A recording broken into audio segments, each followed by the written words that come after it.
Okay. Assalamu alaikum, everybody. My name is Saad Meliti, a second-year medical student, and today I'll be explaining molecular techniques 1 to 3. Here's my email, in case you wanted to email me for whatever reason, and here is my phone number. So if any of you guys have, uh, so if any of you guys had any questions about this lecture, here's my phone number. You can just message me here. So let's get into molecular techniques. Wait 1 second, guys. Something happened to my screen. Okay, there we go. Is my audio working? Volume. Okay, I should be louder now, I think. Okay. 1 second. Where did it go? How do I do this? Okay, there we go. All right, sorry guys. So, molecular techniques last year was a bit difficult for most of us.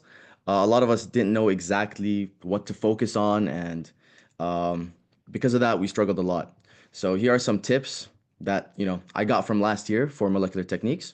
So the first thing is to not get lost in all the details. Okay, I'll show you guys in the next slide. But Dr. Ajad likes to throw around a lot of useless information that you guys don't need to know. Okay, what he really wants you guys to know is about the techniques. So you guys should familiarize yourselves with each technique and know when to use them, okay? That's where most of the questions are going to be from. He just wants you guys to know about the techniques and in what situations we would use each technique, okay? So let's look over here. These are some slides from the lecture. And you can see here he's yapping about acrylamide and methylene bisacrylamide. He's yapping about some kind of buffers, tris borat. In reality, you don't need to know any of this. This is all useless information. But from this slide, there is one thing that's important. This line right here. I only know this because he emphasized on it in the lectures, and it's also mentioned in another slide. But the rest of the slide, my point stands. All of this is useless. You guys shouldn't be memorizing this kind of information. Aslan, it's too advanced for first year level, or like any year level to begin with. This is more like PhD stuff. So do not focus on these kind of details. Hopefully, everything that's covered in this PAL will be more than enough for the TBL that's tomorrow, I believe, and the final exam in general. So let's begin. We're beginning off with something that's also kind of useless, to be honest, but I put it here for completion's sake. So, what is personalized medicine? Personalized medicine is the use of genetic information to predict, diagnose, and to treat diseases based on knowledge about the patient's gene.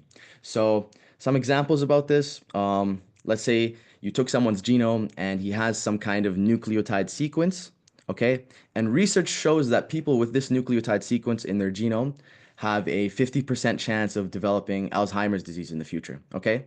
So that's one way we could use genetic information to predict disease. Diagnosing, for example, there's a lot of diseases out there that are, a result of mutations in the DNA, okay? So if we take someone's genome, sequence it, and we find out, yeah, that this guy has this mutation that causes this disease, we can diagnose a disease based on his genetic information. And for treatment, there's an example on the next slide, but some diseases, what's it called, have treatments that work better with different genetic, what's it called, genotypes.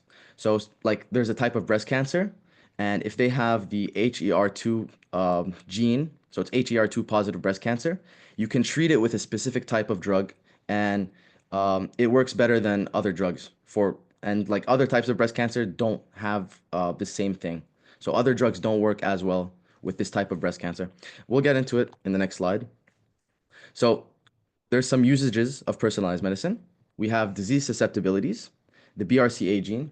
So the BRCA gene is important in breast cancer. So if you have a mutation in the BRCA gene, there's a higher chance that you develop breast cancer in the future. Okay.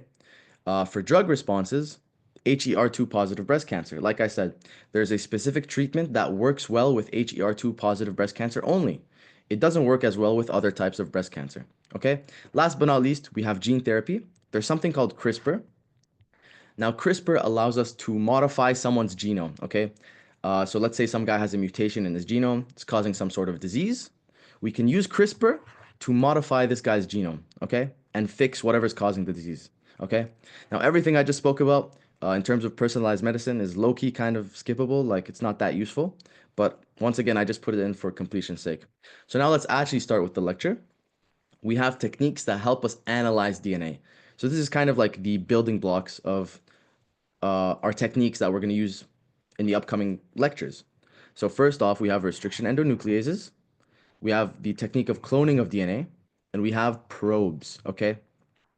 Now, you're going to see this one and this one used a lot, okay? So it's best to learn about these now so that we can build our foundation for the later lectures, okay? So first off, let's start with restriction endonucleases, okay? So we want to analyze our DNA, okay? But our DNA is huge. It's billions of base pairs long, okay? It's way too big to analyze, okay? So what do? We use a restriction endonuclease. The restriction endonuclease cuts the double-stranded DNA into smaller fragments. Awesome. And this enzyme cuts at specific sequences of 4 to 8 nucleotides. So let's see that in a picture right now. So we have this double-stranded DNA, okay? And we have something called a restriction site, okay? This is the area that the enzyme, the restriction enzyme, recognizes, okay? So when it recognizes this area, it's going to make a cut in the DNA, okay? And it's going to cut the DNA into two separate strands. Look, we have one strand, two strand, okay? And notice here that one strand is longer than the other strand. This is known as a sticky end, okay? So restriction enzymes can either make a sticky end or a blunt end. A blunt end would be if the DNA was cut like this and none of the strands are longer or shorter than the other, okay? Now there's a better picture, which I'll show in the upcoming few slides, and it's low-key not that important to know. But just for your knowledge, there are sticky and blunt ends. But the main thing you should get from this is that a restriction enzyme is cutting our DNA. Okay, so this one strand of DNA became two strands of DNA, and there's something called a restriction site, which I talked about. The restriction site is the sequence that is recognized by a restriction enzyme. Okay, and the majority of restriction sites are palindromes. Okay, so what's a palindrome? Very simple. Let's look at this word, tacocat. So if we read the word tacocat backwards, we'd also end up with tacocat. Okay, it's read the same way backwards and forth. Okay. Same thing with a restriction site, okay? So let's look at this restriction site here. Let's imagine that this is the 5 end and this is the 3 end. And over here, this is the 3 end and this is the 5 end. So right here for the 5 to 3, we have GAATTC, okay? Now, let's say we take the bottom strand and we read it from the 5 to 3 direction. So we're reading it backwards. We're also going to end up with GAATTC.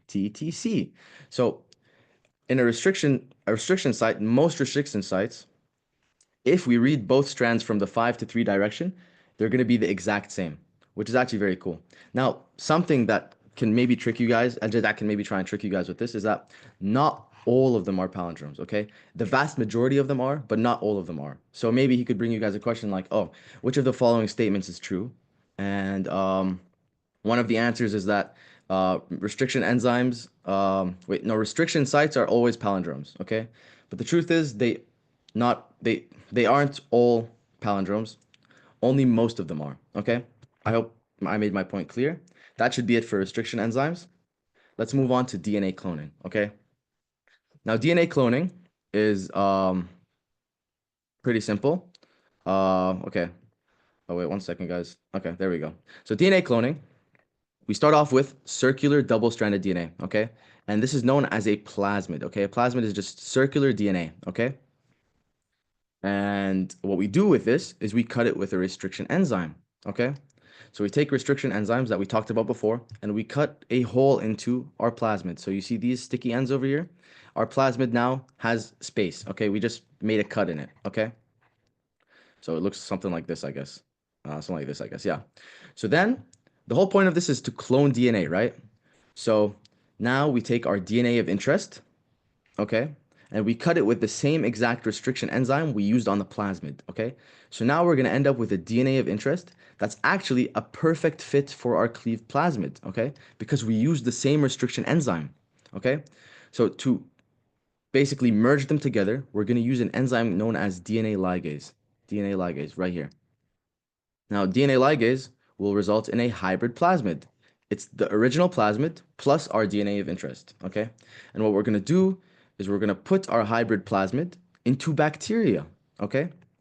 And we're going to put our bacteria in a culture, okay? Or like a petri dish or whatever you want to call it. The whole point is we want to make this bacteria replicate, okay? So this bacteria is going to replicate, okay? But the problem is this hybrid plasmid, maybe it didn't go inside all of the bacteria, okay? Maybe some bacteria doesn't have the plasmid, okay? So how do we select for only the bacteria with the plasmid in it? What we can do is we can add a drug, okay? We can just add a little drug into our culture. Now, the thing is, this drug is toxic to bacteria, okay? But the bacteria with the plasmid will be able to survive. Why? Because the plasmid has a gene that codes for something that will eliminate the toxicity of this drug, okay? So the end point of all this is that the only bacteria that will survive is the bacteria with the plasmid inside, okay? Like this. And they will continue to replicate, and at the end we're going to have a bunch of bacteria with plasmids, and we can take the bacteria, kill them, take their plasmids, and then at the end of this all, we use the same restriction enzyme that we used in the beginning to take out our amplified DNA of interest. And then we'll end up with a bunch of amplified DNA. That's the whole point of this, okay? I hope I made that clear. I hope all of this is clear. Here's another picture. And this is just where I'm showing you guys the sticky ends and the blunt ends. This is what a blunt end looks like. Notice how no strand is longer than the other, okay? They're all, the same length. Over here, you have the sticky end where one strand is longer than the other, okay? And in this case, we're using two restriction endonucleases, okay? So one of them is going to make the sticky end, and one of them is going to make this blunt end, okay? And then we go to the plasmid, and we're going to use the exact same restriction endonucleases to make our cleaved plasmid. And notice how this results in a cleaved plasmid that has, it's like puzzle pieces. This is a perfect fit for over here. It's a perfect fit, okay? And we just use our enzyme, DNA ligase, okay, remember DNA ligase, to merge them together to make our recombinant plasmid. That should be it for cloning of DNA. I hope that makes sense. So next up, we have our probes, okay? Probes are really important, okay? So a probe basically allows us to bind to a gene of interest or a specific portion of DNA that we want to see, and it allows us to know if it exists. Okay, it binds to it and gives us a signal. Okay, so let's look at it. So we have a DNA sample. Okay, and what we're gonna do with this DNA is we're gonna denature it. Okay, and in this DNA sample we have our gene of interest. Okay. Okay, so our gene of interest is here, and we want to find out if it exists in the DNA. So we're going to denature our DNA, make it single-stranded, so now we have two separate strands. And then we're going to add our DNA probes, okay? Our DNA probes have these stars on them, okay? And the stars are like some sort of a signal, okay? It's whether it be light or something we can see with radiography or whatever. It's a signal, okay? And we'll be able to see the signal, okay? So the DNA probe will then bind to the gene of interest right here. And this star will give us a signal, and we'll know that yes, the DNA did in fact bind, and the gene of interest that we're looking for does exist. Okay, that's basically it for probes. That's like all of probes, and I wrote it down here in text. A probe is designed to specifically recognize and bind to complementary DNA, RNA, or to a protein. Okay, the probe is labeled with a signal, and it helps us detect whatever it binds to. Okay. That's it for probes. That's literally what a probe is. It's just a signal and allows us to know whether or not the thing we're looking for exists, okay? And there are different types of probes, okay? This is kind of unimportant, but I added it for completion's sake. We have double-stranded DNA probes, okay? And these have kind of two caveats to them. First off, they have to be denatured before we use them because it's double-stranded, right? They're connected to each other. So we have to denature it, make it single-stranded, okay? And then there's two competing reactions, hybridization to the target and reassociation of probe to itself. So let me quickly draw this out. Let's say that this is our gene of interest, for example, and then we have our double-stranded DNA probe, okay? Sorry for the crappy drawing, but I hope works for explanation's sake. Now, this is the double-stranded DNA probe, and both of them want to bind to their targets, okay? But at the same time, they also want to bind to each other, okay? They want to go back to being double-stranded, okay? So that's why there's two competing reactions. So they both want to bind to the target, and they both want to go back to being double-stranded. So I don't know why we use double-stranded. Feels kind of counterintuitive, but it exists. Now, the one we mainly use, single-stranded DNA probe. It's just a single strand of DNA. That's it.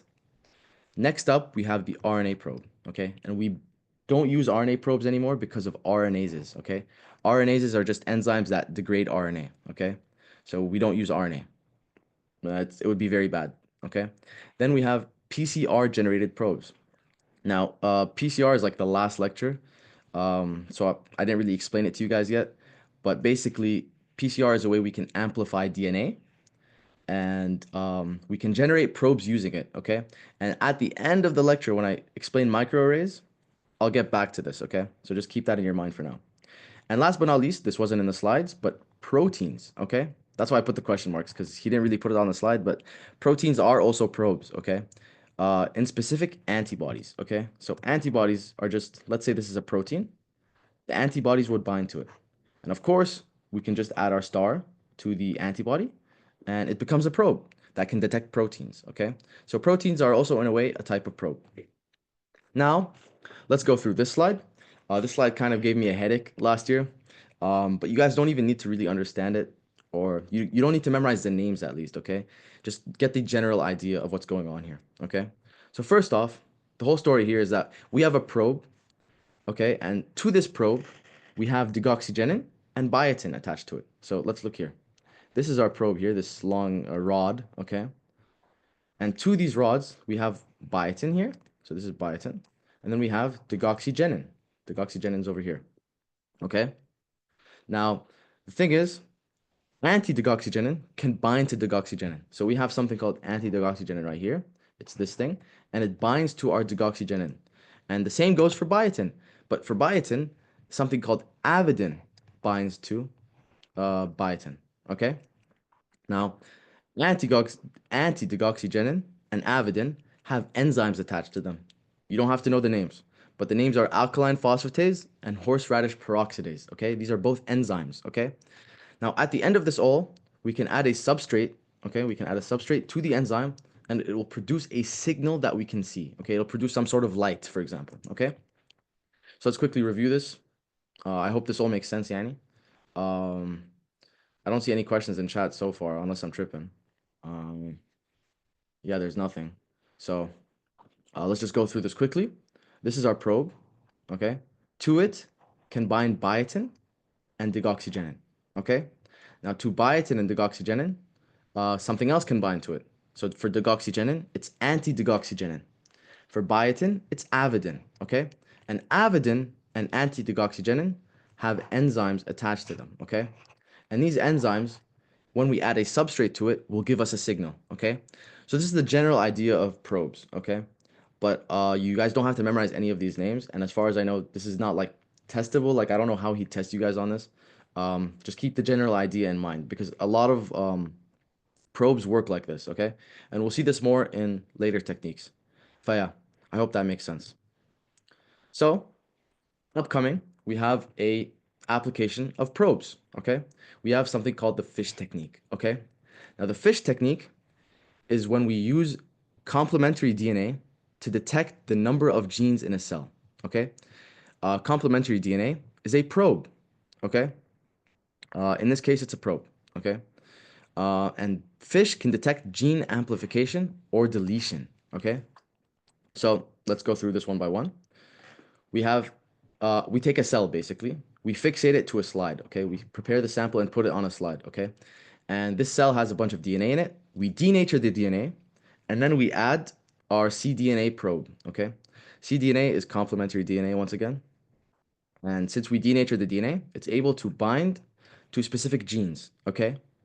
And at the end of this all, we can wash off any unbound probe, and the only thing that will be left is the probe that bound, okay? And then we can visualize it, okay? So here's an example of this. Over here, we have a single nucleus of a cell, and we have two probes. We have a red probe and a green probe. The red probe binds to HER2. Now, HER2, remember, is important in breast cancer, but like, it's just an example. You don't have to know this. So in a normal cell, we'd have two greens and two reds, okay? But if you look at this image, we have 1, 2, 3, 4, 5, 6, 7 reds, okay? So that means we have gene amplification.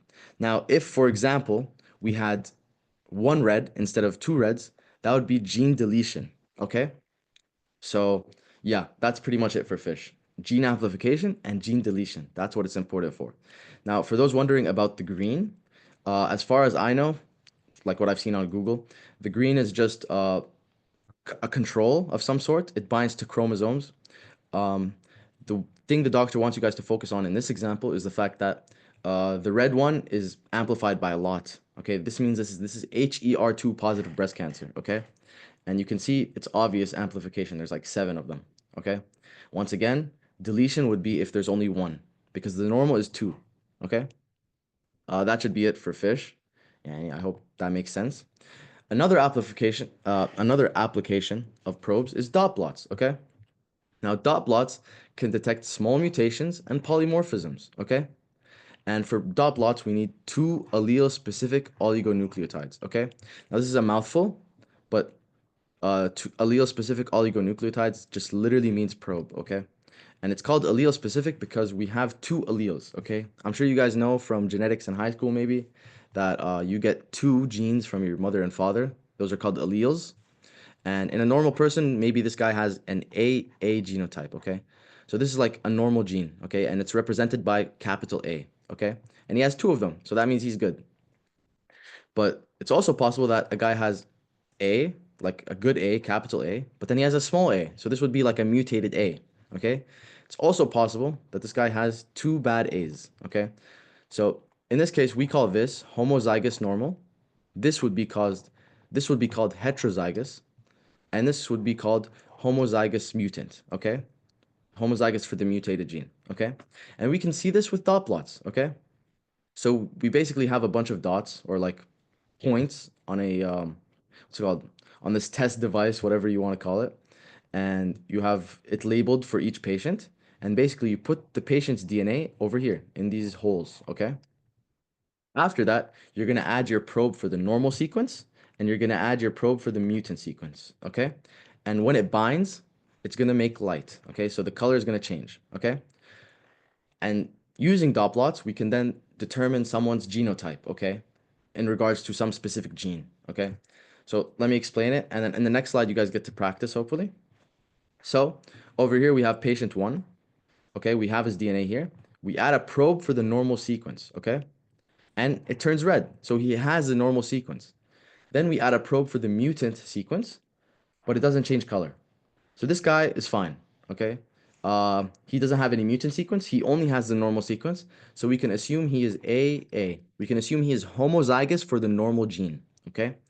But if we look at example 2, for example, we add the normal sequence, okay? And it makes color, okay? So he has the normal sequence, but he also makes color for the mutant sequence, okay? So number two has both the normal sequence and the mutant sequence. So we can say this guy has A capital and A small a, okay? And this guy is heterozygous, okay? So he has both the normal allele and the mutant allele. Now, if you go to number five, for example, okay, number five, we add the probe for the normal sequence, and there's no light, nothing shows up, okay? So no probes bound for the normal sequence. But for the probe for the mutant sequence, it does bind. So this guy only has the mutant sequence. So this guy is very unlucky. He has both small a's. So he is homozygous for the mutation. Okay? And that's it. That's how you analyze dot plots. Okay? And here on the slide, I have basically, let's call it a question. We have family members. We have A, B, C, D, E. And like all of them, I used arrows, but like all of the results are directly underneath them. And if the probe reacts, it turns black, okay? If it doesn't react, it stays white, okay? So we have a normal probe and we have a 508 probe. And this 508 probe is specific for cystic fibrosis, right? So if this guy has cystic fibrosis, or a cystic fibrosis allele, it's gonna bind and you'll be able to see it as a black dot, okay? So we have these family members and I want you guys, whoever's here, to let me know A, B, C, D, E, uh, and just tell me if they're homozygous, heterozygous, or yeah, homozygous normal, heterozygous, or homozygous for the mutation. Um, so I'll just wait a bit to see if you guys can answer, Yanni.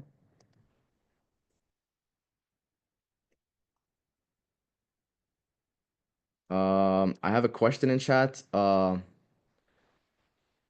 What do you mean same light than Y mutants?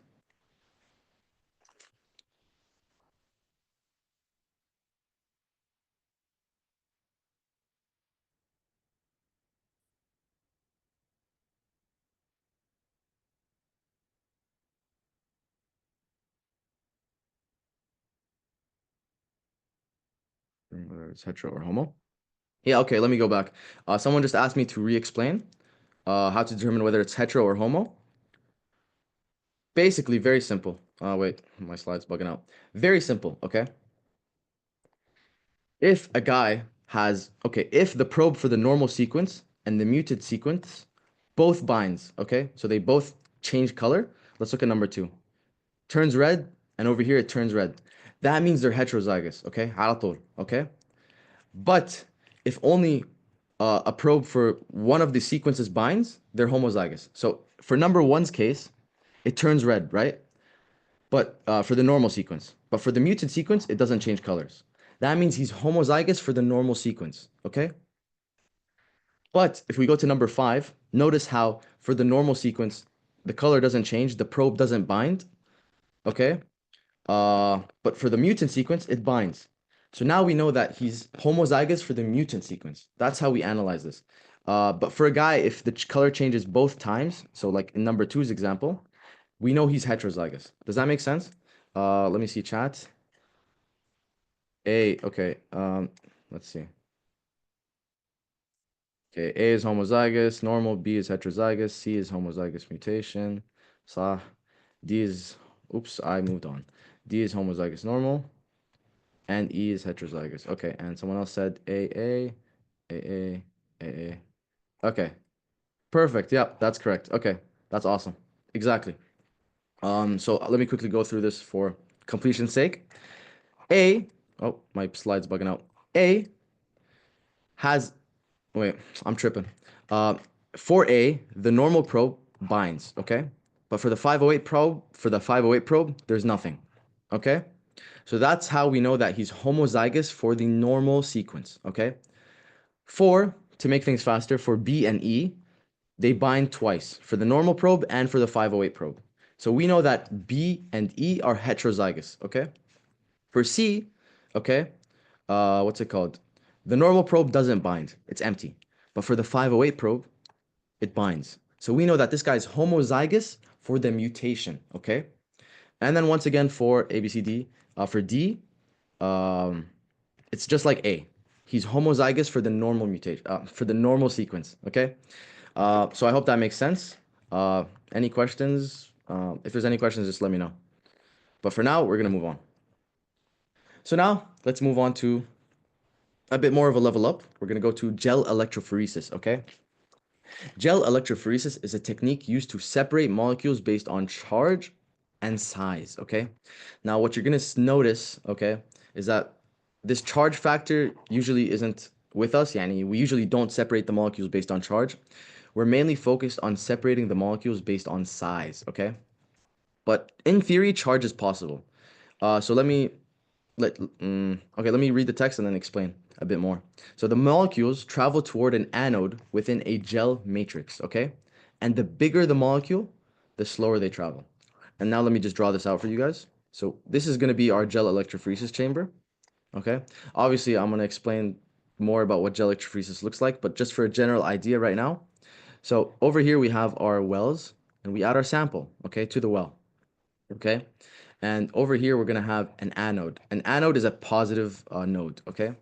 And over here, we have our cathode, which is negative, okay? And basically, we add our samples. In our case, let's say, for example, we're doing DNA. We're putting DNA samples here. DNA is negatively charged, so it's going to be attracted to the anode over here, okay? So it's going to travel based on size. So let's say that we have a big DNA molecule over here, and we have a tiny DNA molecule over here, okay? The one that's tinier or smaller will travel really far, okay? It'll travel very fast, okay? Travel all the way here. But the big one, because it's big, it'll have trouble going through the gel. So it'll only maybe travel like here, okay? So that's what we mean by separating by size, okay? In this case, charge isn't a factor because all DNA is already negatively charged, okay? So that's why I said we're mainly focusing on size here. But in theory, if this was like a positively charged molecule, it would be attracted to the negative side. But yani, don't overthink things. We're just separating based on size for most of our stuff, okay? So I hope all of that makes sense. Now we're going to look at how to do electrophoresis in general, the steps. So we have a plastic casting tray, right? And in this plastic casting tray, there's a comb, okay? I'll tell you guys why the comb is important in a second. And over here in this tube, we have agarose gel, okay? And we melt the agarose, it's agarose sugar, sorry, and we melt it, and then we solidify it, okay? And this is our gel, right? We solidify it, and then we take out the comb, okay? The reason why the comb exists is that because when we remove it, it leaves us with wells, okay? These are just holes where we can add our samples in, okay?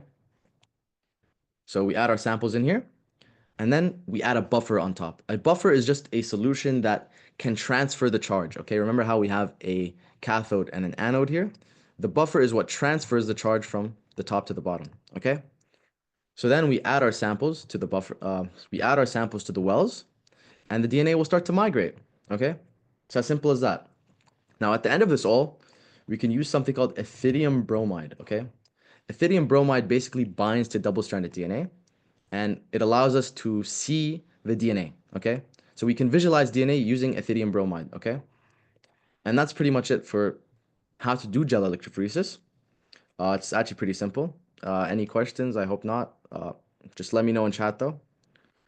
But for now, we'll be moving on. So for gel electrophoresis, wait, 1 second, something in chat. Okay, perfect.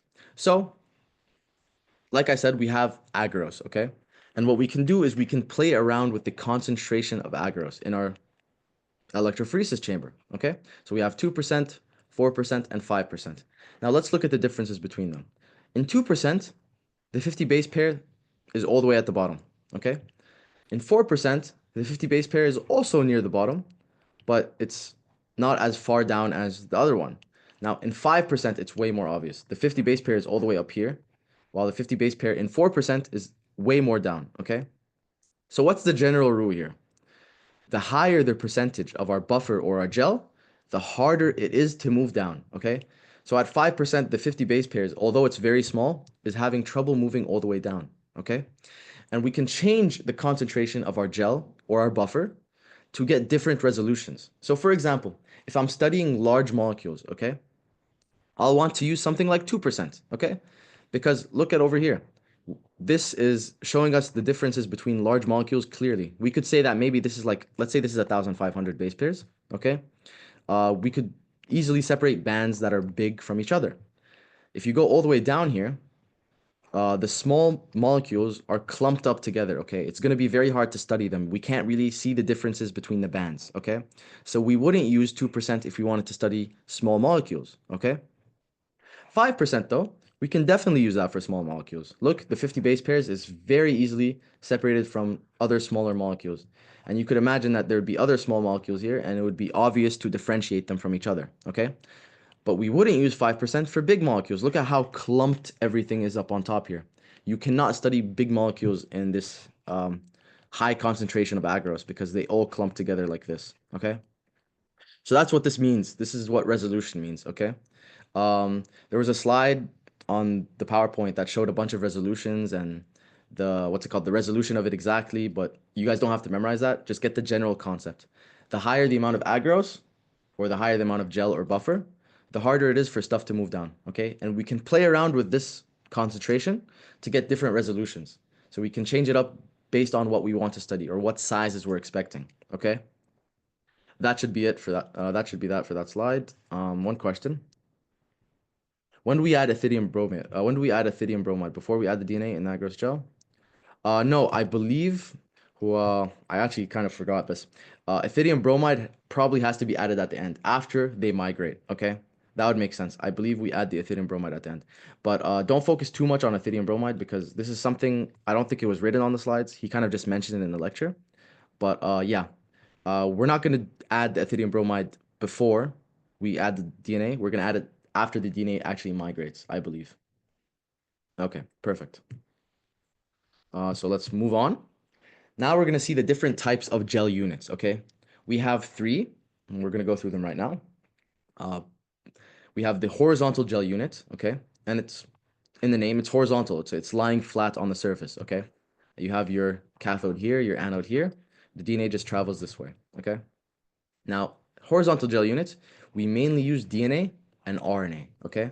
We mainly use it to analyze DNA and RNA. And for this type of electrophoresis, we use agarose gel, okay? That's all you need to know for horizontal gel units, okay? Moving on, we have vertical gel units. Vertical gel units, we mainly use it for proteins, okay? Proteins is a big keyword here. Uh, we don't use other types of gel units for proteins. The main one is vertical gel units, okay? On the side as well, we can use DNA if we wanted to, okay? And I'll explain why in a second.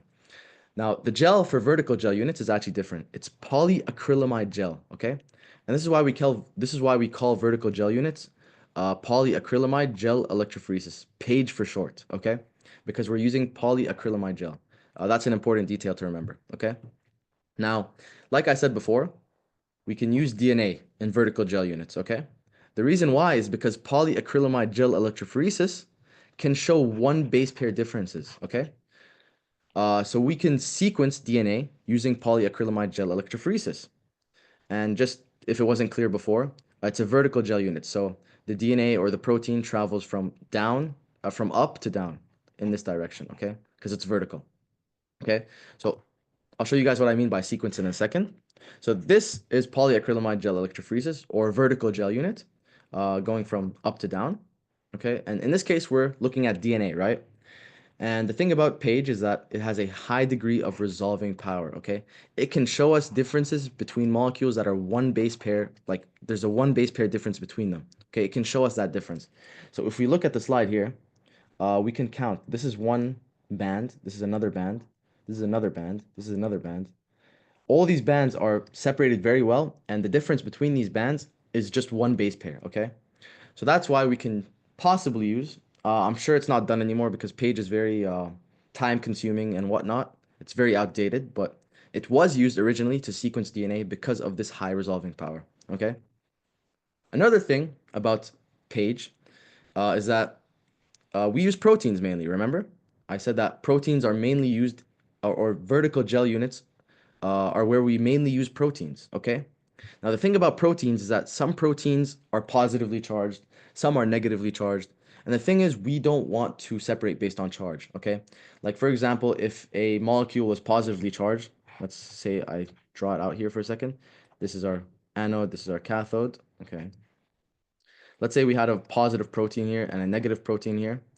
The negative one would go this way, the positive one would go this way, okay? We don't want that. We want to just separate based on size, okay? So what we can do is we can add sodium dodecyl sulfate, SDS, okay? We can add it to the proteins, and what it does, it wraps around the proteins and turns them all negative, okay? So all the proteins will become negative, okay? This way, we can differentiate proteins based on size, not on charge. Charge, we're not looking at that, okay? So here's a picture of this. We have our SDS coded proteins. We add it to the vertical gel unit, and then they'll migrate. And as you can see here, the biggest molecules are up on the top, while the smallest molecules are all the way at the bottom. And here's another picture showing what I mean by SDS. SDS basically takes this protein, wraps it around in negative charge, and in that way, the molecule or the protein becomes negative, and we can run it through the gel electrophoresis and get our results. Okay. Last but not least, we have pulse field gel units. Okay. Now, most important thing to know about pulse field is that we use it for large DNA. Okay. Another word could be chromosomes. Okay. Or more than 25 kilo base pairs. Okay. So any question that starts mentioning large DNA, chromosomes, or something that's more than 25,000 base pairs, most likely he wants you guys to answer with pulse field gel units. Okay. And pulse field gel units involve an alternating electric field. So just to show you guys here, let's say we start off with our DNA here. First off, this one will turn on. Okay, so the DNA will travel this way, and then it'll turn off, and then this one will turn on. So then the DNA will start moving this way. Okay, and it'll keep alternating this way until it separates the entire chromosome or whatever you're trying to analyze. Okay, so that's basically pulse field. And for this one, we use agarose gel. Okay, but the most important thing, once again, about pulse field, like the only thing that I can imagine he brings a question on, is what do we use to analyze large DNA? Okay, and you choose pulse field. Okay, that's pretty much it. So we got to our first checkpoint. That's molecular techniques one. I hope everything made sense so far. Let's find out right now through questions. Okay, so the ability to incorporate restriction fragments with blunt ends into plasmid vectors linearized with similar enzymes is particularly dependent upon which of the following enzymes? Also, yeah, okay, I'll re-explain page. Which part of page though?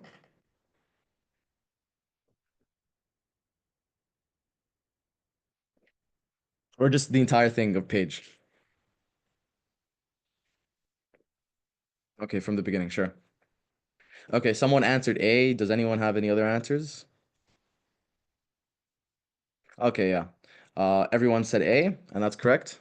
Um, is my slides moving? Okay, there. Okay, there we go. Yeah, DNA ligase. Once again, we have our plasmid. Okay, we cut it into pieces, and then we take our DNA and we combine it with DNA ligase. Okay, that's important to remember. Anyways, before we move on to the rest of the questions, let me quickly re-explain page. So, page is vertical gel units. Okay, it's a vertical gel unit. So it goes from the top here. The top here would be a negative. Okay, the bottom would be positive. Okay, we can we mainly use it for proteins. Okay, proteins, but we can also use it for DNA. Okay, now for pulse field gel units and horizontal gel units, we use agarose gel. But for vertical gel units, we use something called polyacrylamide gel. Okay, that's why we call it polyacrylamide gel electrophoresis or PAGE. Okay, and I said before that we can also use DNA, and we mainly use it for proteins, but we can also use it for DNA. Okay, and the reason why we'd put DNA into a vertical gel unit or PAGE is for sequencing. Okay, page can show us one base pair differences. Okay, one base pair differences. And if we had a molecule that was 63 base pairs, and we had a molecule that was 62 base pairs, page would be able to show us the difference between these two molecules. Okay, that's very important. And this is the picture here. Once again, yani, you can imagine that this is one molecule, and this is another band that's only has a difference of one base pair. Okay, and you can easily see the differences. You can easily differentiate between the bands, and there are only one base pair differences between them. Okay, so this is why we used it for sequencing. Um, yeah, that's pretty much it. And then once again, okay, that's it. Okay, alhamdulillah. Okay, perfect. Let me know if you also want me to explain SDS or not. But for now, I'll move on to the questions again. So, I actually can't see the question. My screen is covering it. Does anyone want to read the question?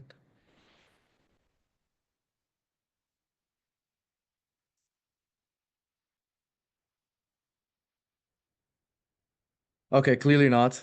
It's fine. I'll try my best to make up words because I actually can't see half of this. A molecular biology lab has stuff to separate a mixture of proteins, okay?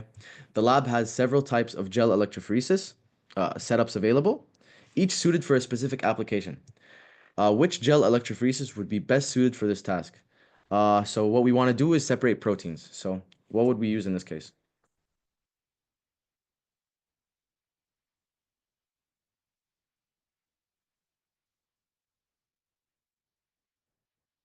Okay, so the majority of you guys said E, and that would be correct. Um, is my slide gonna move? No, it won't. Okay, there we go. The answer is E. Now, one of you guys answered with B. It's not B. The reason why is because horizontal gel units are used for DNA and RNA, okay? In this case, we want to differentiate between proteins, okay? And remember, if I go all the way back, vertical gel units, or PAGE for short, is what we use for proteins, okay? And that's pretty much it. Wait, let me see chat for 1 second. Yeah, B is for DNA and RNA. Exactly. So I hope that makes sense. All right. If there's any questions, just let me know, Yanni. I think this is the last question for this checkpoint. So based on the following, I actually can't see the question.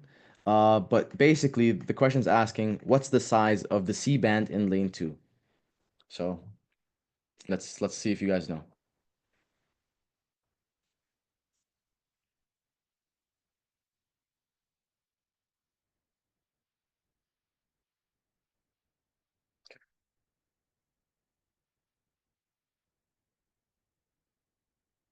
Well, yeah, it is 1.75, but maybe it's 1.75. I wouldn't know.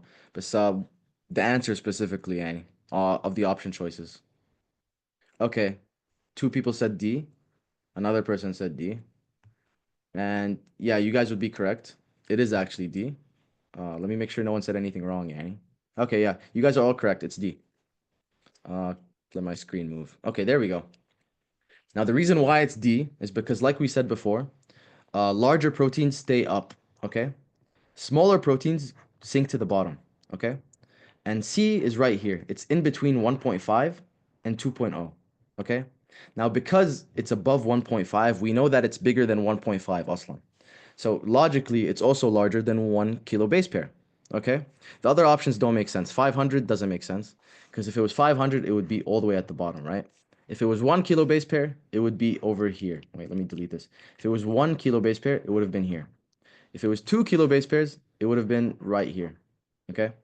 And cannot tell is just there. Okay? So yeah, you guys are correct. Oh, okay. Now we're going to be moving on to blots. Okay? Who inshallah, we're going to do the second lecture and then hopefully take a break and then continue on with the third lecture. Let me see if there's any questions. Yeah, yeah, go on. What's your question?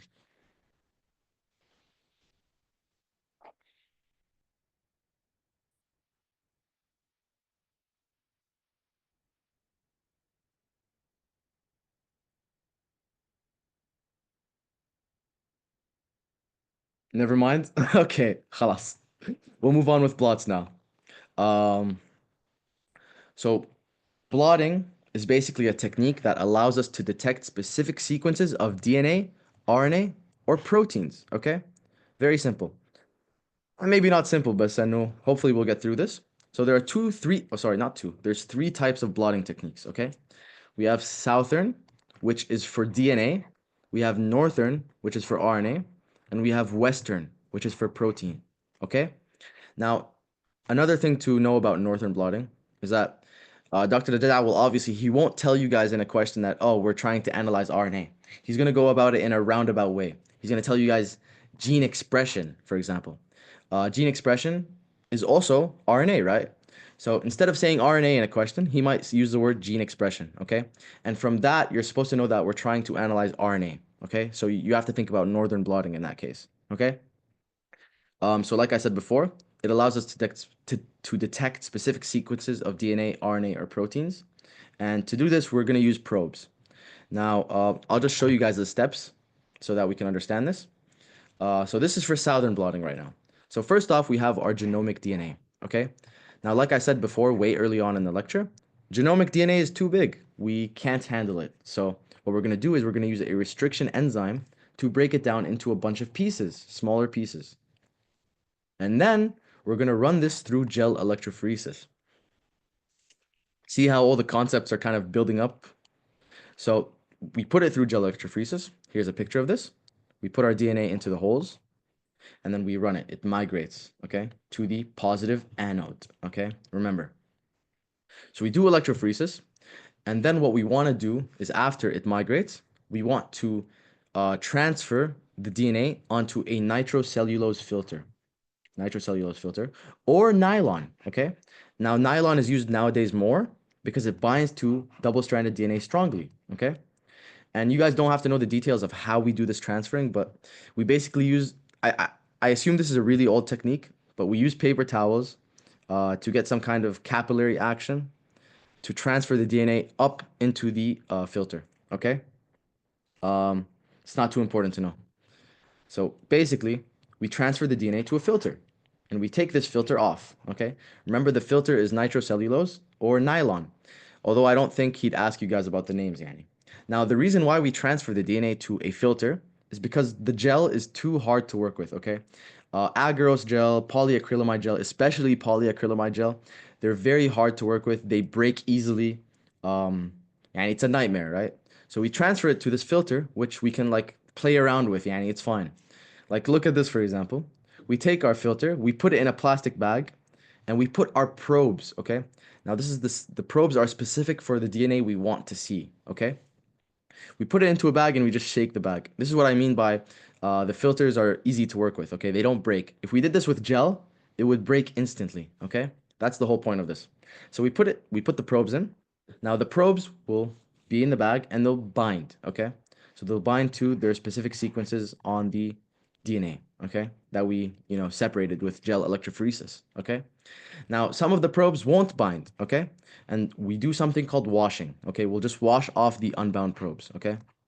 So we'll remove the unbound probe, and the only probe that will stay behind is the probe that has bound, okay? Now, after all this, we'll be able to detect where our probes bound, basically. So that's pretty much it. Now, you guys don't need to know this, yeah, but there's different types of detections, different types of probes. We can radioactively detect our probes. We can use chemiluminescent detection. There's fluorescence. There's chromogenic detection. Dr. Saad does not want you guys to know any of this. This is just different ways we can visualize our results for Southern blotting, okay? And this is all because of the probe, because remember, the probe is what gives us the signal, okay? So right now, like for example, right now, imagine this. There's DNA all the way, okay? There's DNA everywhere here. But the only DNA we can see is the DNA that the probe binds to, okay? So a probe bound here, a probe binds here, a probe binds here, we can see it, okay? Anywhere the probe doesn't bind, we'll not be able to see it, okay? The only way we can see all the DNA that we separated is using ethidium bromide, like I said earlier. Anyways, that's it for Southern blotting. Southern blotting, remember, it's for DNA, okay? And it allows us to do forensics, parentage testing, using something called restriction fragment length polymorphisms, and a VNTRs, which is variable nucleotide tandem repeats, okay? It can also detect the loss or gain of restriction sites. Now, if none of this makes sense to you guys, don't worry. After I go through northern and western blotting, I'm going to go through RFLPs, VNTRs, and this in specific, and how we can analyze the results, okay? So for now, we're just going to be moving on to northern blotting. But I'll explain this in a second, okay? So northern blotting, like we said, RNA samples, or, stuff that the cell expresses, okay? So it's the exact same steps as southern blotting, by the way. We load in our RNA samples into the electrophoresis. It'll migrate, okay? We transfer it to a nylon membrane or nitrocellulose. We then take our filter, put it into what's it called? A lunch bag or whatever this is, with our probes. The probe will bind to specific areas. And at the end of this all, we can visualize it, okay? This is the exact same stuff as southern blotting. The only difference is that we're using RNA, okay? Keep that in mind. Just stick that to your head. Last but not least, we have Western blots, okay? Western blots are for proteins, okay? Now, that's not the only difference for Western blotting. So remember how Southern blotting and Northern blotting were the exact same, except for the fact that Southern is for DNA and Northern is for RNA. In Western blotting, there's two differences. In Western blotting, we're using proteins, first of all. And second of all, we're not going to be using gel electrophoresis, like the normal gel electrophoresis. For northern and southern blotting, you're going to be doing horizontal gel units. For western blotting, because we're using proteins, we're going to be separating the proteins using SDS page. If you guys remember earlier, SDS is sodium dodecyl sulfate, okay? This is what makes our proteins negative, okay? And page is just polyacrylamide gel electrophoresis. So it's going to be a vertical gel setup, okay? Because we're using proteins in this case. So I hope that makes sense. We just have our vertical gel setup here. This is a picture of it with our sample well. We're going to add our proteins to the wells. And northern and southern horizontal. Yeah, northern and southern will be horizontal. Exactly. Um, so what's it called? We add our proteins. We let them migrate, okay? The proteins migrate. And then we can transfer, by the way, this is like almost the exact same as southern and northern blotting. Once again, we're going to transfer our migrated proteins to a nylon or nitrocellulose filter. We always want to use these filters, especially for page, because polyacrylamide gel is a nightmare to work with. So we have to transfer it to a filter. Once we transfer it to a filter, we add our probe, just like southern and northern blotting, same exact steps. Now, but the thing is, for Northern and Southern blotting, it's going to be a DNA probe, okay? For Western blotting, because we're working with proteins, our probe is an antibody, okay? And I'll explain this right now. So imagine that this solid support here is our nitrocellulose filter, okay? And our protein is attached to it right here. What we're going to do is we're going to add an antibody, our primary antibody, okay? The primary antibody is going to bind to our target protein, okay? But that's not it. Then we're going to add a second antibody, our secondary antibody, and the secondary antibody will bind to the first antibody, okay? Now, the second antibody is special. It has something called alkaline phosphatase. Now, you don't need to remember alkaline phosphatase. You just need to know that there's an enzyme attached to the second antibody. And when we add a substrate to this enzyme, it'll make fluorescent light, okay? It'll make light that we can then detect, okay? So we add our substrate, okay? So let me just repeat from the beginning. We have our target protein. We're going to have a primary antibody that binds to the protein. Then we're going to have a secondary antibody that has an enzyme on it, okay? The secondary antibody will bind to the first antibody, and when we add a substrate to the enzyme attached to the second antibody, we can get a light product and we can visualize the results, okay? So here's results here, results here. There's many ways to visualize it. It doesn't matter. We can visualize it using the probe, okay? That should be it for what's it called, Western blotting. That should be it for the blots in general. Although a bit later on, like after I explain ELISA, I'm going to go into parentage testing and whatnot, which uses Southern blotting. But for now, since we were talking about antibody probes, let's continue. We have another usage of antibody probes, which is ELISA, okay? ELISA allows us to detect an antigen or an antibody of interest in a sample, okay? So there are two types of ELISA that I want you guys to know, okay? We have indirect ELISA and sandwich ELISA, okay? So indirect ELISA is basically, we're gonna have a plate, okay? In this plate, we're gonna coat it with antigen, okay? This antigen is specific for the antibody we want to see, okay? So let's say a patient had an infection, for example, and because of the infection, the patient will make antibodies against the antigen, okay? So let's say that like this is an infectious organism like a virus, okay? And it has antigens on the surface, right? Our body will make antibodies against this antigen, okay? So what we're doing here is we're coating our plate with this antigen, okay? So let's say the virus gets killed off and whatever, but we want to check the patient to see if he had a previous infection, okay? Because the antibodies will still be roaming around in his blood, okay? So we can take the patient's blood and we can add it to our well coated with antigen. Let's work on this picture because it's easier. I hope I explained it properly, Annie. Once again, the well, or the plate, sorry, is coated with the antigen that's specific for the antibody we're looking for. So we're going to add our patient's serum, okay? In the patient's serum, floating around is this antibody, okay? So this antibody in the patient's serum will bind to the antigen, okay? These two will bind together, okay? And just like what I was showing you guys in Western blotting, we're going to take a secondary antibody, okay? This secondary antibody has an enzyme on it, okay? And it's going to bind to our primary antibody, okay? And when we add a substrate, it'll release a fluorescent light, or it'll just release some sort of a signal, okay? That's indirect ELISA, okay? That's pretty much it.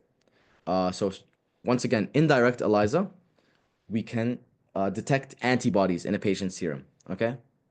That's pretty much it for indirect ELISA. Next up, we have sandwich ELISA, okay? And instead of coating the plate with antigen, we're coating the plate with antibody. So we're gonna have a plate with a bunch of antibody, and this is if we want to like check for a virus, okay, in someone's in some kind of sample in a patient, okay? So we're gonna coat the plate with an antibody, okay? And let's say the virus, you know, once again has antigens on its surface.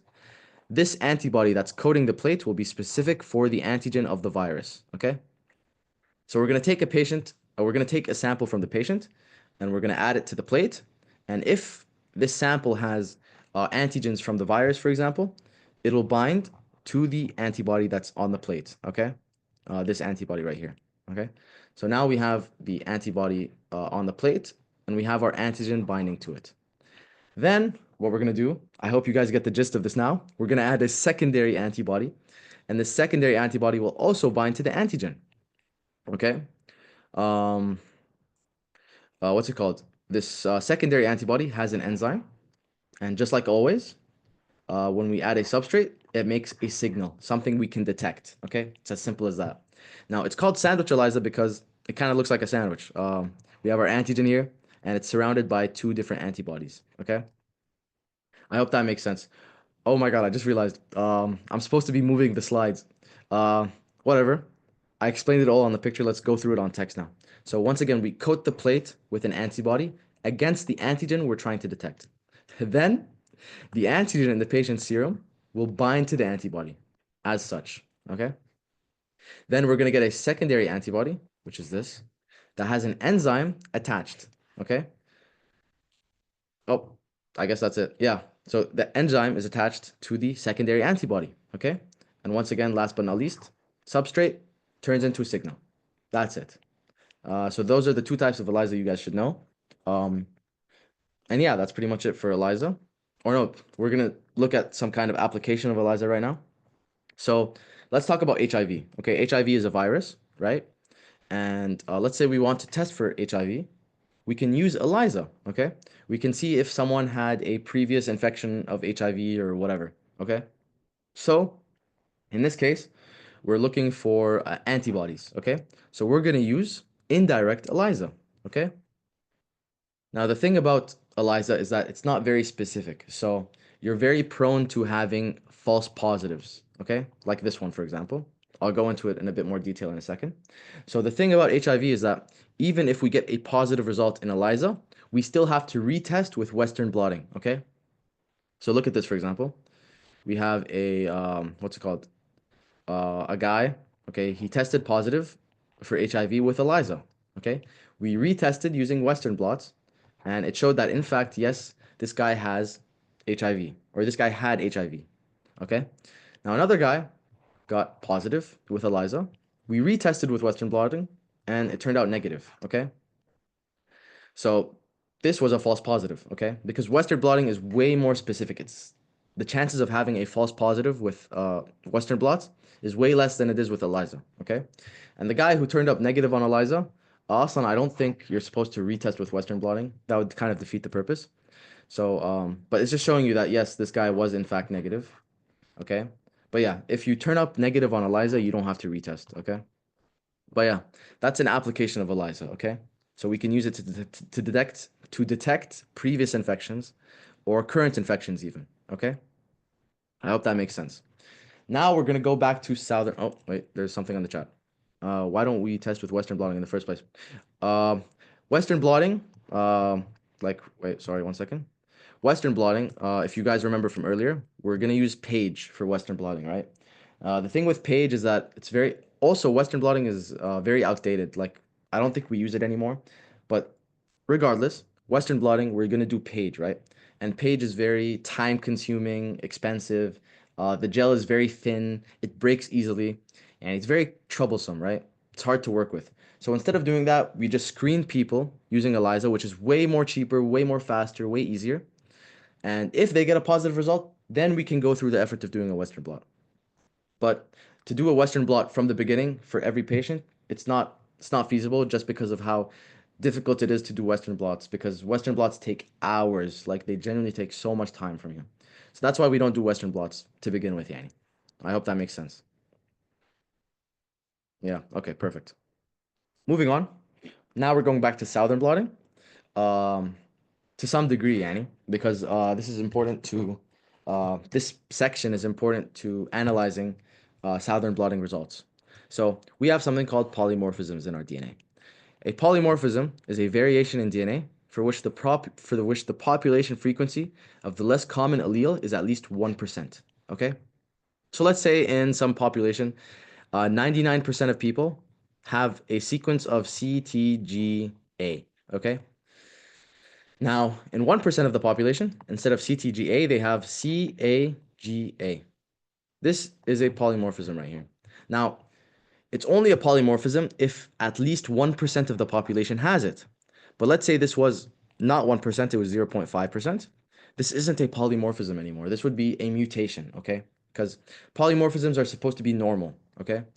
If it's less than 1%, it's not really normal. In that case, we just call it a mutation, okay? And we have different types of polymorphisms. We're going to start off with SNPs.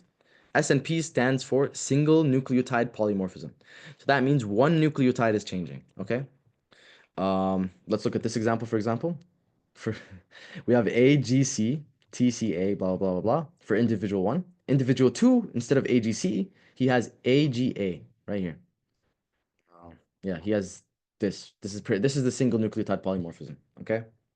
Now, the thing about single nucleotide polymorphisms is that they can remove or they can create cleavage sites for restriction enzymes, okay? And this gives rise to restriction fragments of different sizes in people. So let's look at an example right now. Let's look at individual one and individual two. Individual one has two restriction sites, okay? That restriction endonucleases recognize and cut with, okay? So restriction endonuclease recognizes the site and makes a cut, okay? Cuts here, cuts here. So patient one or individual one will end up with three fragments, A, B, and C. Now individual two, he has some kind of polymorphism, okay? The first enzyme or this restriction site that usually would be a restriction site is no longer recognized by the enzyme. The enzyme is confused, okay? But over here, he still has the same restriction site. So what's going to happen is that instead of cleaving twice, it's only going to cleave once. So the DNA is going to get cut into two different strands instead of three different strands. Now what we can do now is we can run this through Southern blotting, okay? And we'll get results like this. Now, the way we analyze this is pretty simple actually. Look at individual one, he has three bands, okay? Individual two, on the other hand, has two bands, okay? And this is basically reflective on what happened here, okay? And notice that because there wasn't a cut here, the D strand became very big, okay? Um, while the B strand is pretty big, but it's cut short because of this restriction site. So if we go back here, it's reflected on the southern blotting. The D strand is all the way up because it's very big. And the B strand is also pretty big, but it's not as up as the D strand. The D strand is all the way over here. The B strand is a bit more down low, okay? So yeah, that should be it. That's what restriction fragment length polymorphisms are, okay? Polymorphisms can basically cause changes in our restriction sites, and for each person, they're gonna have different fragments on southern blotting. Can you re-explain the polymorphisms first slide? Yeah, sure. Let me go back. So, polymorphisms, okay? Polymorphisms are variations in DNA for which the population frequency of the less common allele is at least 1%. This is a lot of words. Think of it like this. So like I said in the previous example, let's say 99% of patients or 99% of a population have a sequence like this in their DNA, okay? The sequence goes ACTG, methylene, okay? Now for 1% of the population, they have something different. Instead of ACTG, they have AATG, okay? This is a polymorphism, okay? Now, it's only called a polymorphism if at least 1% of the population has it. If this 1% became 0.5%, it's no longer called a polymorphism. It's actually now called a mutation, okay? So for something to be called a polymorphism, it has to be in at least 1% of patients. Okay, 1% of the population, sorry. And a polymorphism is just basically a variation, a change in the normal DNA, okay? Because once again, the majority of people have ACTG, but over here you have a difference in which people have AATG, okay? That's basically it for polymorphisms, okay? And then we have, right now what we're talking about is single nucleotide polymorphisms, where only one nucleotide changes. So in this case, we have AGCT, okay? And it continues on for patient one. Now for patient two, or individual two, sorry, he has, instead of AGC, he has AGA. So there was a change in the DNA here, okay? And this is a single nucleotide polymorphism. Single nucleotide polymorphisms can cause changes in what's it called? Cleavage sites for the restriction enzymes, which I show over here. So basically, because of methylene yani, in this case, this guy has an addition of a nucleotide, but it still works. Like methylene, let's say this enzyme recognizes GAATTC, but what if instead of GAATTC, Okay, thank God you get it. Let me just re-explain this for completion's sake. So let's say instead of GAATTC, it was changed to GAATTA, okay? The restriction enzyme would no longer recognize that, and it wouldn't cut at that place. So that's what we call a restriction fragment length polymorphism. And it results in these different bands. So I hope everyone got that, yani, that portion. So now we're going to see the application of this, okay? So we have PAH gene, okay? We have a normal PAH gene and a mutant PAH gene right over here. I hope you guys see where I'm pointing at. Now, the normal PAH gene has two restriction sites, one over here, one over here. But the mutant PAH gene has the addition, because of a polymorphism, it has the addition of another restriction site over here. So instead of two restriction sites, it has one, two, three. So now in theory, what we should have is for this strand, okay, let's say this strand is like this, we'd have one strand here. Like when it cuts, when the restriction enzyme cuts, we'd have one strand here, two strands, and three strands, okay? For this one, we'd have one, two, three, four strands, okay? So in theory, we should be able to visualize this under gel electrophoresis, right? So let's go over to the gel electrophoresis. Now, something interesting, if we go to this guy is homozygous normal. So he has the normal PAH gene and only that, okay? If we go to his gel electrophoresis, we notice that there's only one band. Does anyone know why this is the case?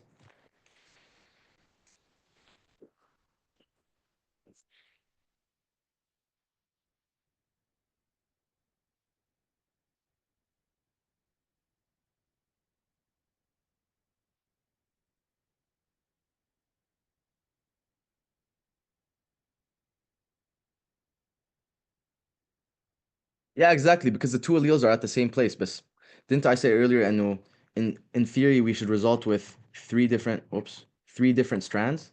Why don't the three different strands show up on the electrophoresis?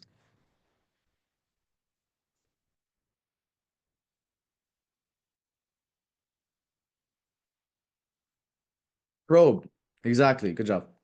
Thank you. So, um, someone's opened their mic. Okay, perfect. So remember, a probe is basically the thing that allows us to see DNA, right? So if you don't, I'm losing my words here. Basically, the probe is over here, okay? It can only detect this strand, okay? Because the probe is only here, it won't detect any other strands, okay? So that's why we only have one band here, okay? The probe allows us, or the probe we select is what we see on the electrophoresis. Let's put it that way, okay? So in this case, for the normal pH gene, even though we have three different strands, or three different strands after the cutting, we're only going to see this strand right here because that's where the probe is, okay? So in this case, for the mutant gene, instead of, we're not going to see four different strands, we're only going to see this one, the one with the probe, which is this long, okay? Now notice that in the normal pH gene, we have a bigger and longer gene, okay? For the mutant pH gene, it's a bit smaller, okay? Now remember that smaller genes, or smaller DNA, sorry, will travel farther down in electrophoresis. So if we go over here to this homozygous mutant person, the electrophoresis will show, what's it called, DNA all the way at the bottom over here, okay? While the homozygous normal person will have DNA all the way at the top, okay? It's because we didn't add ethidium bromide and just probes. Yeah, exactly. If we added the ethidium bromide, we'd see all of the, if we added the ethidium bromide at the end, we'd see all of the DNA bands, okay? But because we're only adding probes, we only see what the probe is specific for. That's the whole point of southern blotting, okay? And if we look at a heterozygous person, so this guy has both the normal PH gene and the mutant PAH gene, we're going to see two strands, okay? This strand is for the normal PAH gene, and this strand is for the mutant PAH gene, okay? Just hopefully, I hope this makes sense, just to repeat it one more time. Oh, I think there's another example on another slide, but basically, this this mutant PAH gene has another restriction site, okay? So what it's going to do, it's going to turn this strand smaller. So when we run it through gel electrophoresis, it's going to travel down more. And we can see that difference. So we can see the difference between the normal PAH gene and the mutant PAH gene.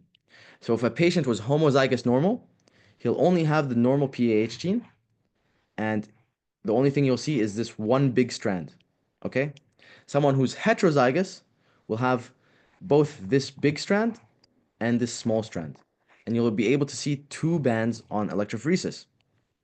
A guy who's homozygous for the mutation will have just this strand right here, okay? And it'll show up as one band, okay? And it's obviously farther down because it's smaller than the normal one, okay? I hope that makes sense. If there's any questions, let me know. We have another example to hopefully solidify your understanding. This is for sickle cell, okay? Basically, I'm not going to focus on the picture up top, Salaha. At the bottom here, we have a gene, okay?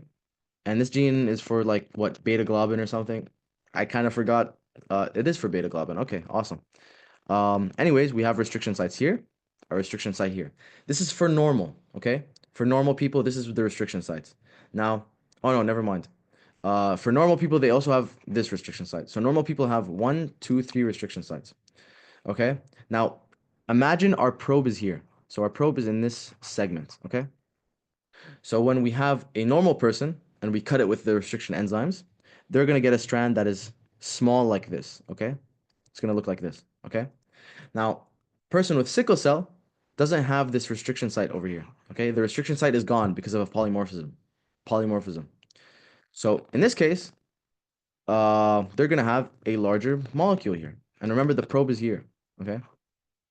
So they're gonna have a larger, what's it called, DNA segment or whatever. So when we run these through gel electrophoresis, we can see the difference. In a person who is homozygous normal, okay, they're gonna have the two small genes, okay, two of these small genes, and they're gonna travel all the way to the bottom, okay? A guy who is homozygous for the mutation is going to have two of these large segments, okay? So they're going to stay up at the top over here, okay? Now, someone who's heterozygous is going to have both this one and both this one and this one. Okay? They're going to have both of these. So on electrophoresis, you're going to see two bands, this one and this one.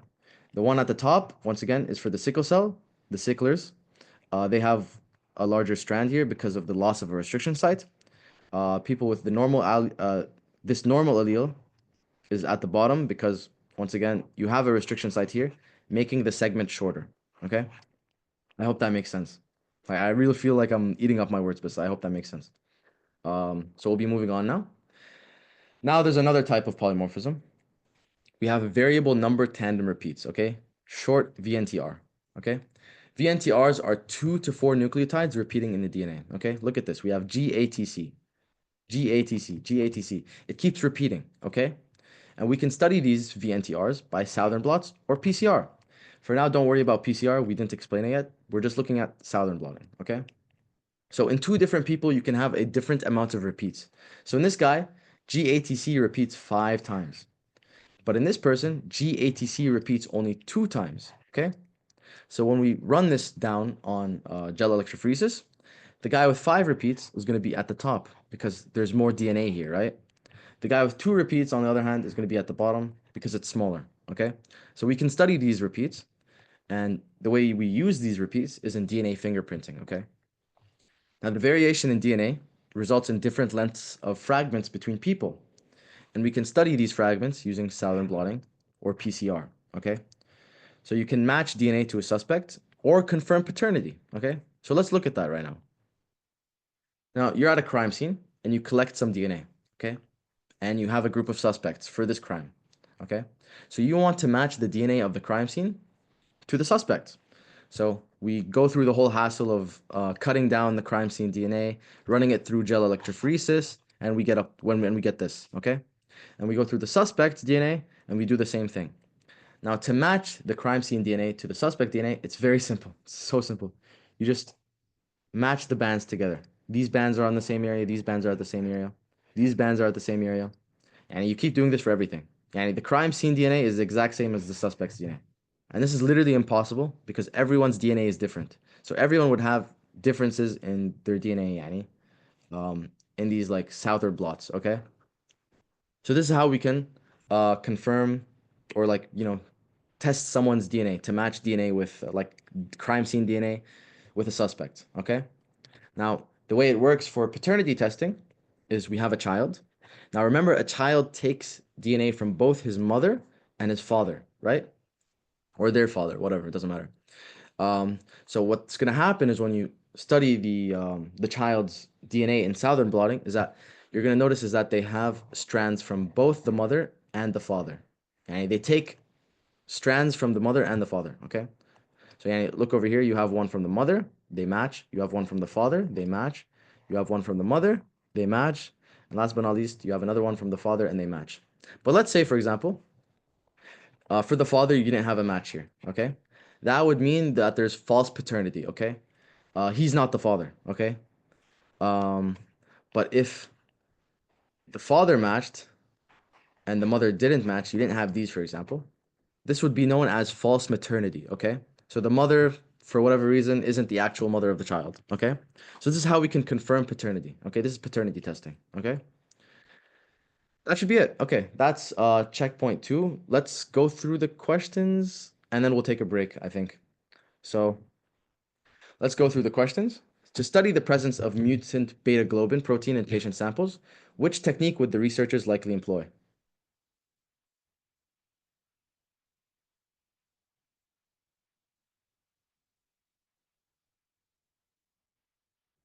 Okay, let's look at what you guys answered. C, C, C, C. Okay, yeah, everyone said C. It's pretty obvious. Western blotting. Okay, perfect. Yeah. So Western blotting, like we said, it's for proteins. You only just have to look at one word here and you get the answer. Okay. So because of proteins, we know that we're using Western blotting. Southern blotting is for DNA. DNA sequencing doesn't make sense here. RT-PCR, we're going to talk about it later. And Northern blotting is for RNA. Okay. So Western blotting is the only answer here. Next. A forensic investigator is analyzing DNA samples collected from a crime scene. Which molecular technique is most commonly employed to study variable number tandem repeats, VNTRs, in DNA fingerprinting?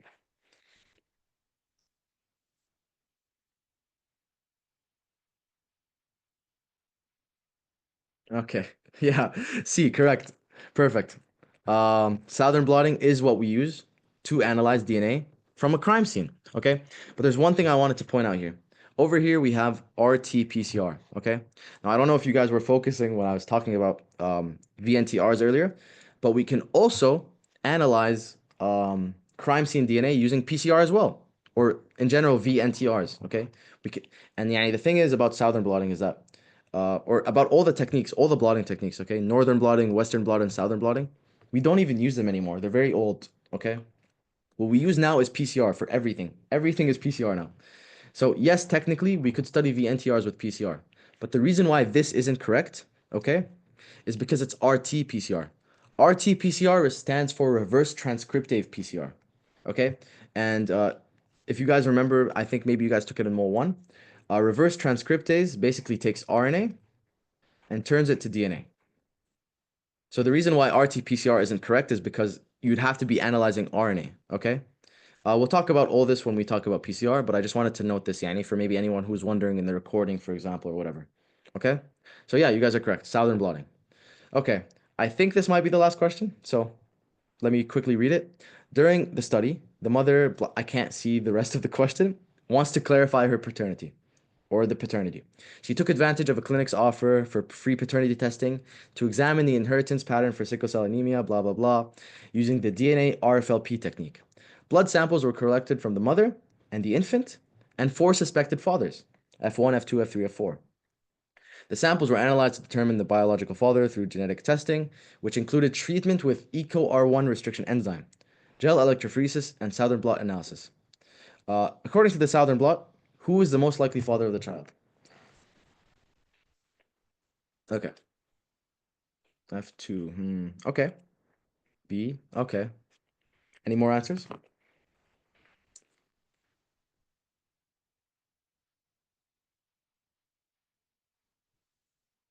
Okay. Another person said B. Okay. Yeah, you guys are correct. It is in fact B. And wait, let my screen move. It's B because it's as simple as matching the DNA, right? So the child matches with his mother here, and the child only matches with F2. Okay. The child doesn't match with any of the other fathers. So in this case, we know that uh, the correct father for this child is F2. And that should be it. Oh, there is one more question. Okay. To determine if transcription has occurred in a non-coding region of DNA, which method would you use?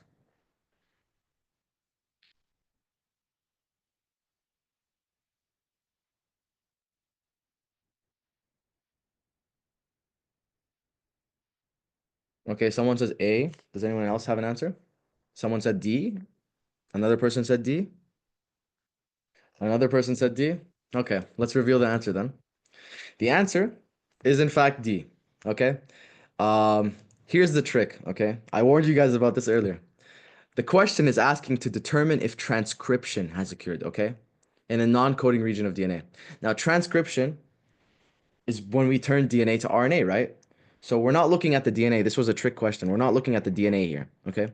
We're looking at the transcription of the DNA, and transcription is another word for gene expression, okay?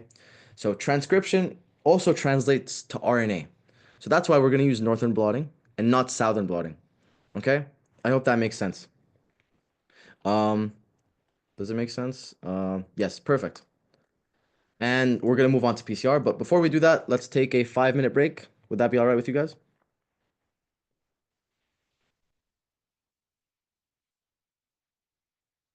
Okay, see you guys in 5 minutes, inshallah.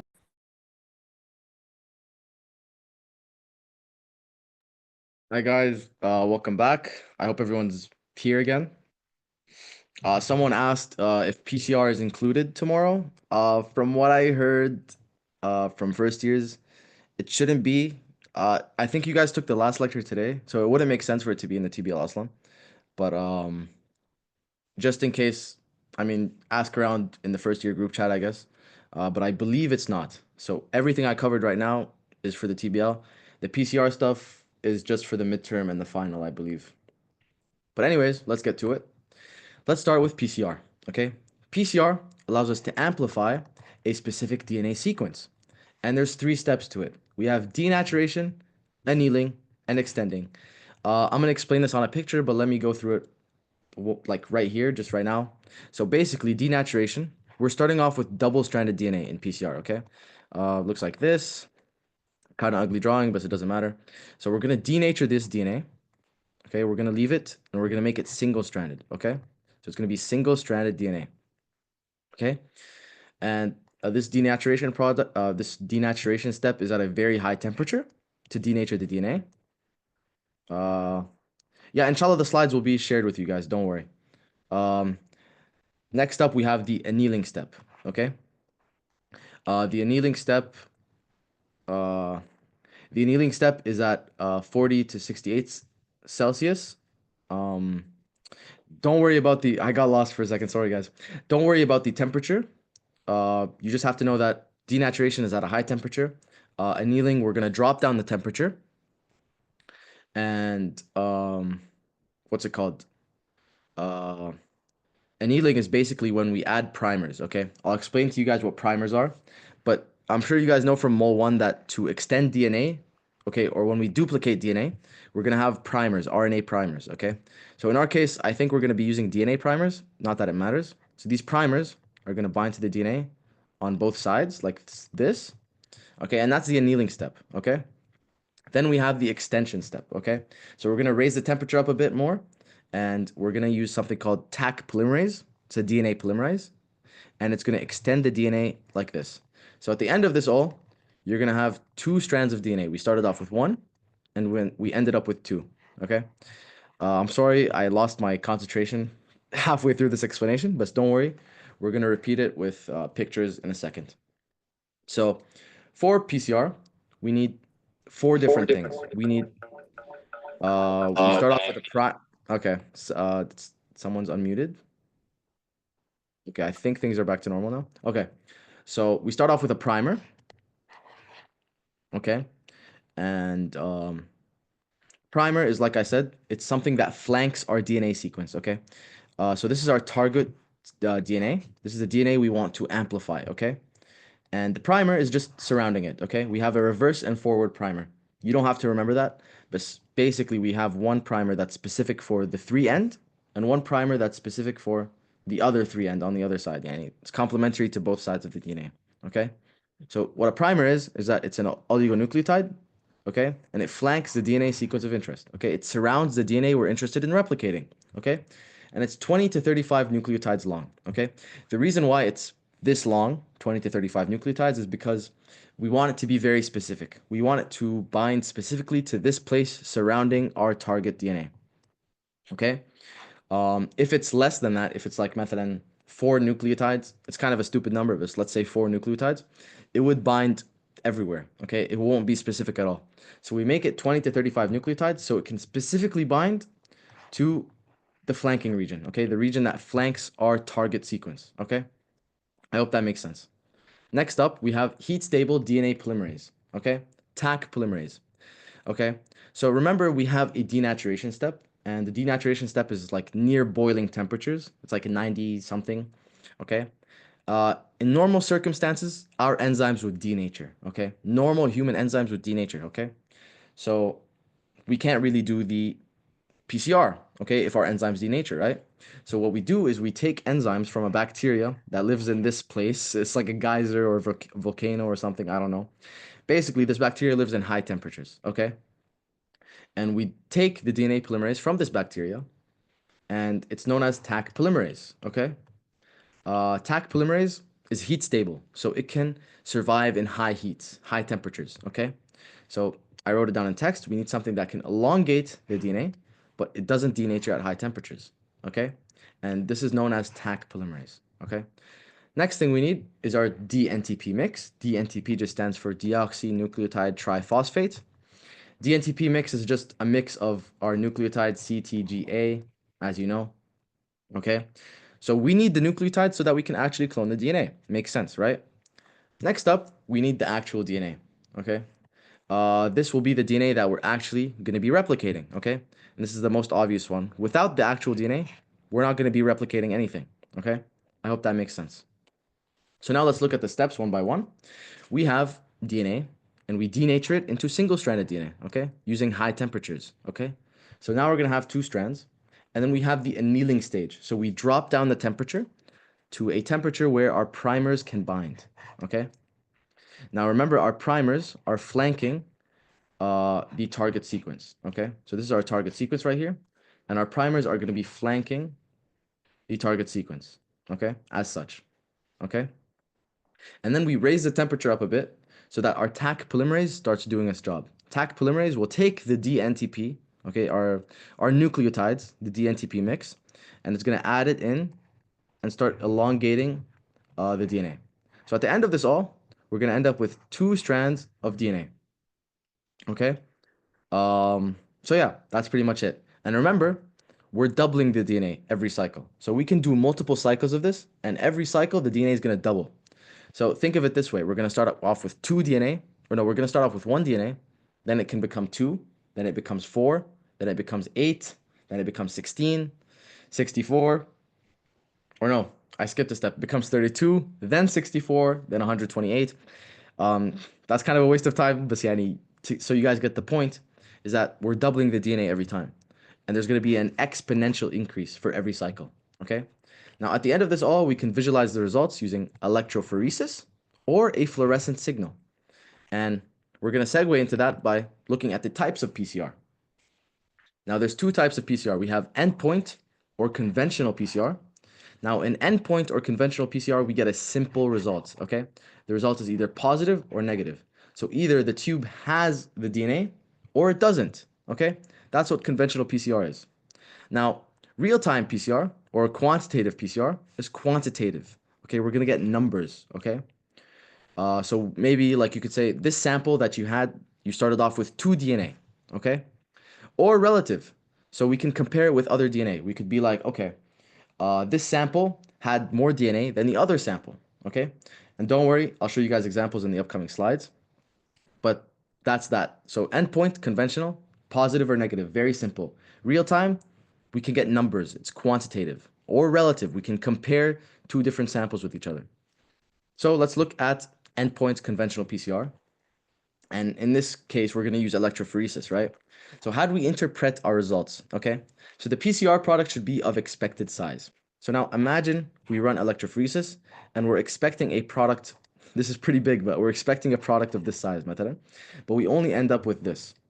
That would mean that the product we have, or the protein that we're checking for, or sorry, the gene that we're checking for, is either suppressed or something's wrong, or we took the sample wrong, or something's wrong.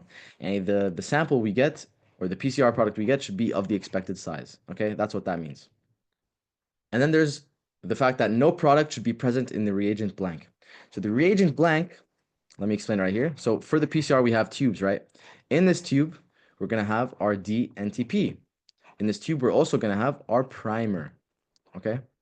In this tube, we're also going to have our Taq polymerase, okay? Last but not least, we're going to have our DNA. But for the reagent blank, we don't add in the DNA. So in theory, there should be no replication going on inside this tube. If you have replication going on inside this tube, that means you have some sort of contamination, okay? And you have to restart everything from the start.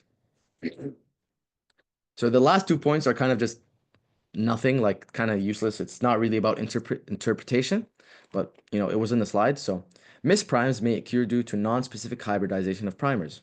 So remember that, we have our DNA here, okay? And the primer binds to it, okay? But if we have a non-specific primer, okay, the primer might bind here. It might bind here. It might bind anywhere in the DNA, okay? And we only want it to bind in the specific area that flanks the DNA region, right? That we're trying to replicate. So if you have a non-specific primer that's like what? Like maybe small, okay, like 5 nucleotides long, as compared to the actual size that we use, which is like 20 to 35, I believe. And basically, we want a specific primer. That's what we're getting at here. Another thing is that primer dimers may happen. So once again, let me just draw this stupid DNA. We have our primers. The primers in the annealing step, they're supposed to bind and flank to the DNA. Now, for whatever reason, some primers end up binding to each other, okay? And that's known as a primer dimer, okay? And that will mess around with our results, okay? So let's look at an example of interpreting conventional PCR. We have Epstein-Barr virus, okay? Epstein-Barr virus is a DNA virus, I'm assuming. And what we do is we take samples from the patient, and we're trying to see if Epstein-Barr virus has infected this patient, okay? Like in a throat swab sample or whatever, okay? Now let's go through this one by one. We have the blank, okay? We also have a negative. Now these seem like the same thing, but they're kind of not. The blank is basically nothing. It's just a tube. Like I said before, the blank reagent is just a tube with everything except for the DNA, okay?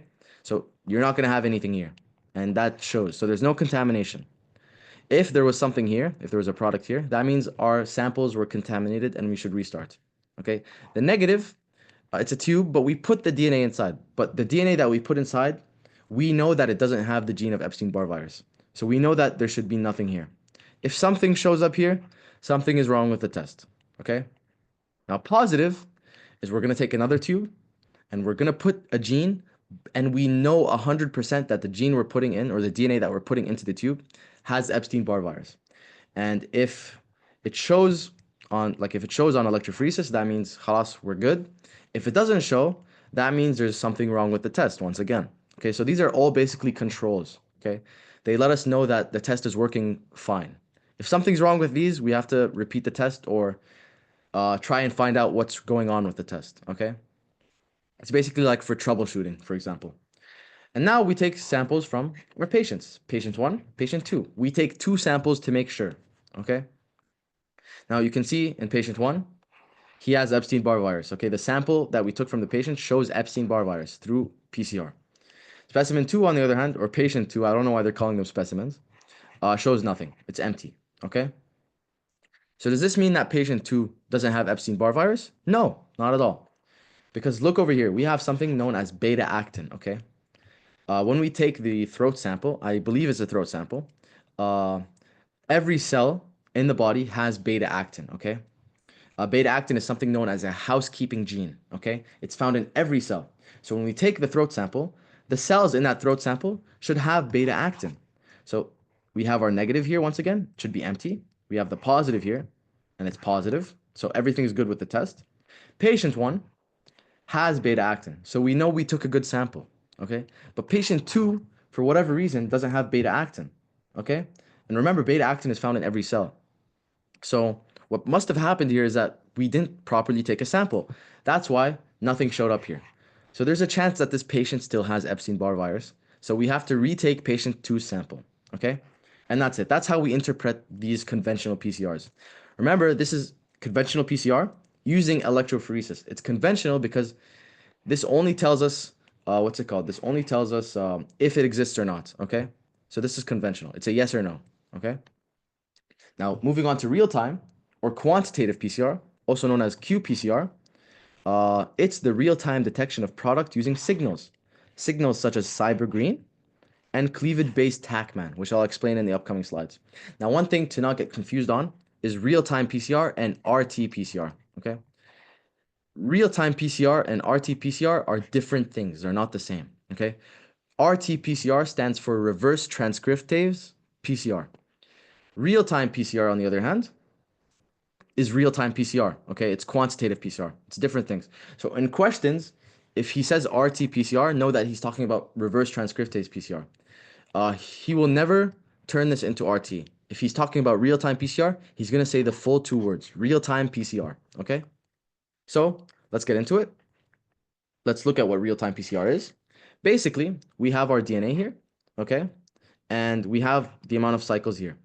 As more cycles start to happen, cycle, the amount of signaling continues to grow, okay?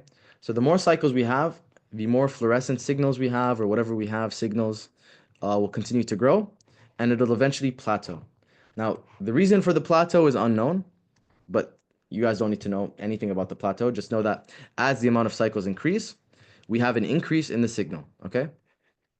Now, notice here that we have a reagent blank, okay? The reagent blank, like I said, doesn't have any DNA in it.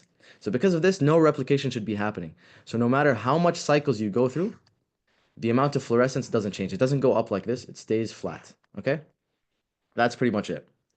Now, the way we can use this to quantify or relatively, see how much DNA that we have in the sample is through the cycle threshold. Now, a threshold is something we choose as researchers, okay? So we set our threshold, for example, at this point right here. This is our threshold, okay? Now notice that the DNA or the fluorescent signal is passing this threshold at different times. This black one is passing first, and this one, I actually don't know what color it is. It also looks kind of bluish, blackish. It's passing at the end, okay? Now, so we have something called a CT or a threshold cycle. The threshold cycle is the amount of cycles it takes for the fluorescence to cross the threshold.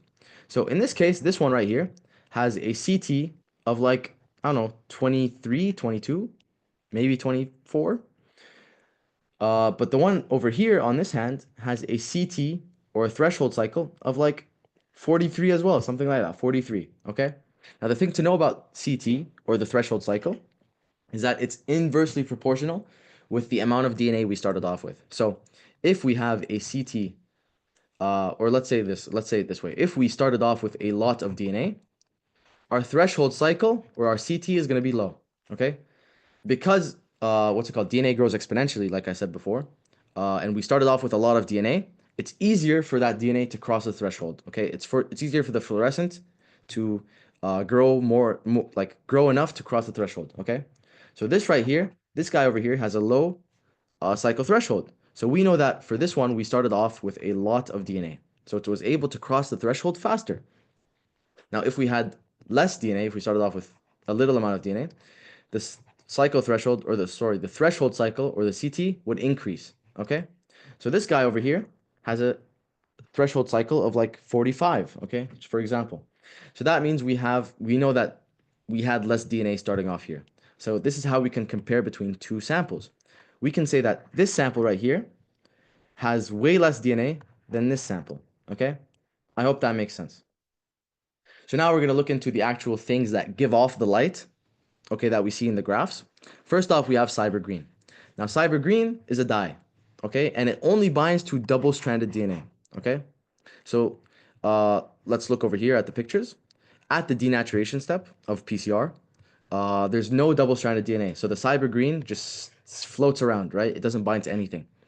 So when we start to anneal the DNA, or sorry, not anneal the DNA, when we anneal our primers in the annealing step, we have a small amount of double-stranded DNA here. So some of the cyber green will bind and it will emit light, okay? But obviously, it's not enough light, right? It's not going to show up as too much of a big deal because not all the cyber green has bound, okay? Now, when we start to extend the DNA in the extension step, we can then start to see that, what's it called? More cyber green is binding and more signal is getting released. And this is what we see in the graph, right? So as more cyber green binds, more fluorescent signal starts to show up, okay? That's how, that's why it shows up like that in the graph, okay? I hope that makes sense. So that's it for cyber green. Let me just read the text, this text right here. As the DNA elongates, more dye will bind to the dsDNA. So that results in more signal, okay? I hope that makes sense. If you guys have any questions, let me know. Last but not least, for PCR YANI probes, we have TACMAN. TACMAN consists of R and Q. R stands for a reporter, okay?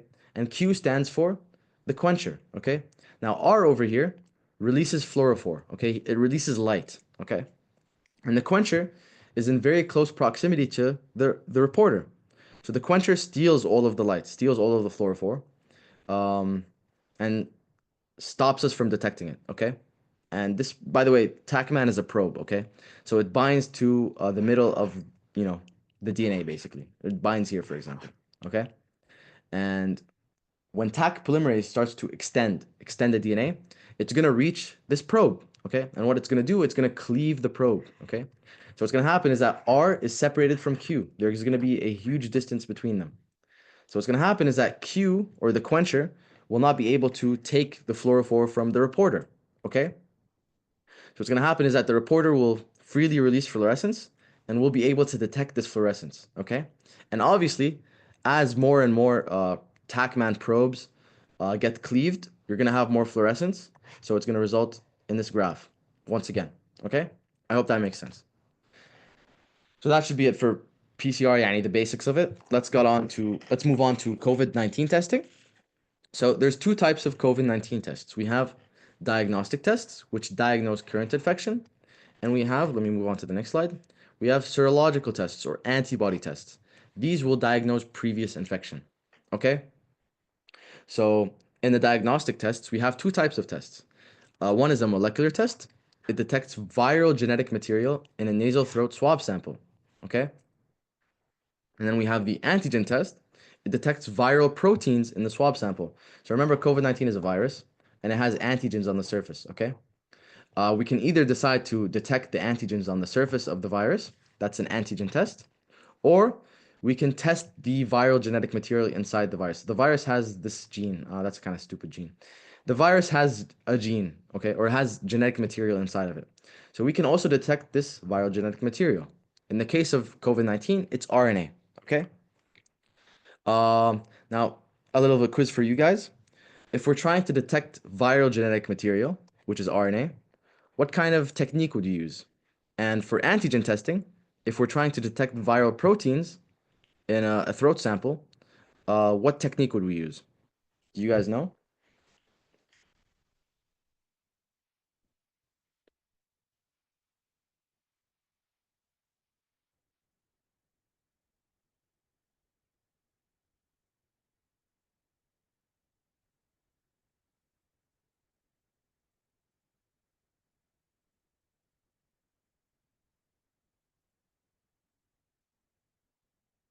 Okay. Yeah, sorry. Um, molecular techniques, the molecular test, sorry, is testing for RNA, viral genetic material. Okay. The antigen test is detecting viral proteins in our swab sample. So for the molecular test, what technique would we use? And the antigen test, what technique would we use?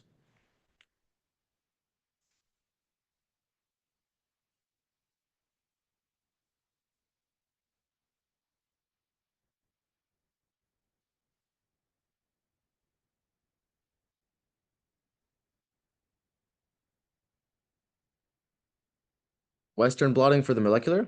Remember, the molecular test is testing for viral genetic material. It's not testing for proteins, it's testing for RNA. And the antigen test is it's detecting viral proteins.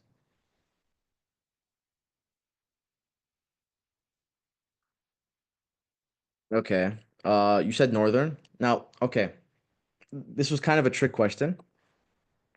For the molecular test, yes, it's RNA. So in theory, we could use northern blotting. But like I said before, northern blotting is very outdated. Okay. So instead of RNA, instead of northern blotting, sorry, we're going to use RT-PCR. Okay. RT-PCR, we'll talk about it later. It's reverse transcriptase PCR. I think I explained it earlier. Because northern blotting is so outdated, we're not going to use northern blotting anymore. We're moving on to PCR. So we're going to use RT-PCR. And just to save time, the answer for the antigen test, we're going to use, since we're detecting viral proteins, we're going to test it with ELISA, okay? And since we're detecting antigens, the specific test we're going to use is the sandwich ELISA, okay? I hope that makes sense. Um, yeah, so in theory, we could use northern blotting for the molecular test, but instead we're going to use RT-PCR because it's way faster and way more sensitive and specific and whatnot, okay? Now, antibody test, a serological test, it's for diagnosing previous infections, like I said before. So let's say a guy caught COVID, okay, and khalas, his body killed the virus, okay?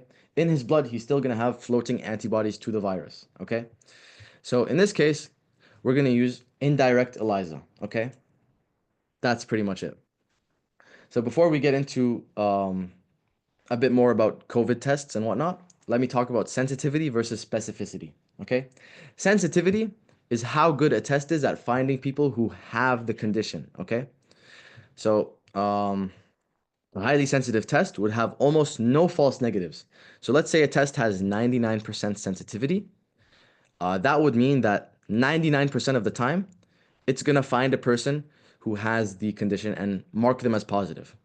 But 1% of the time, it's going to give us a false negative, okay?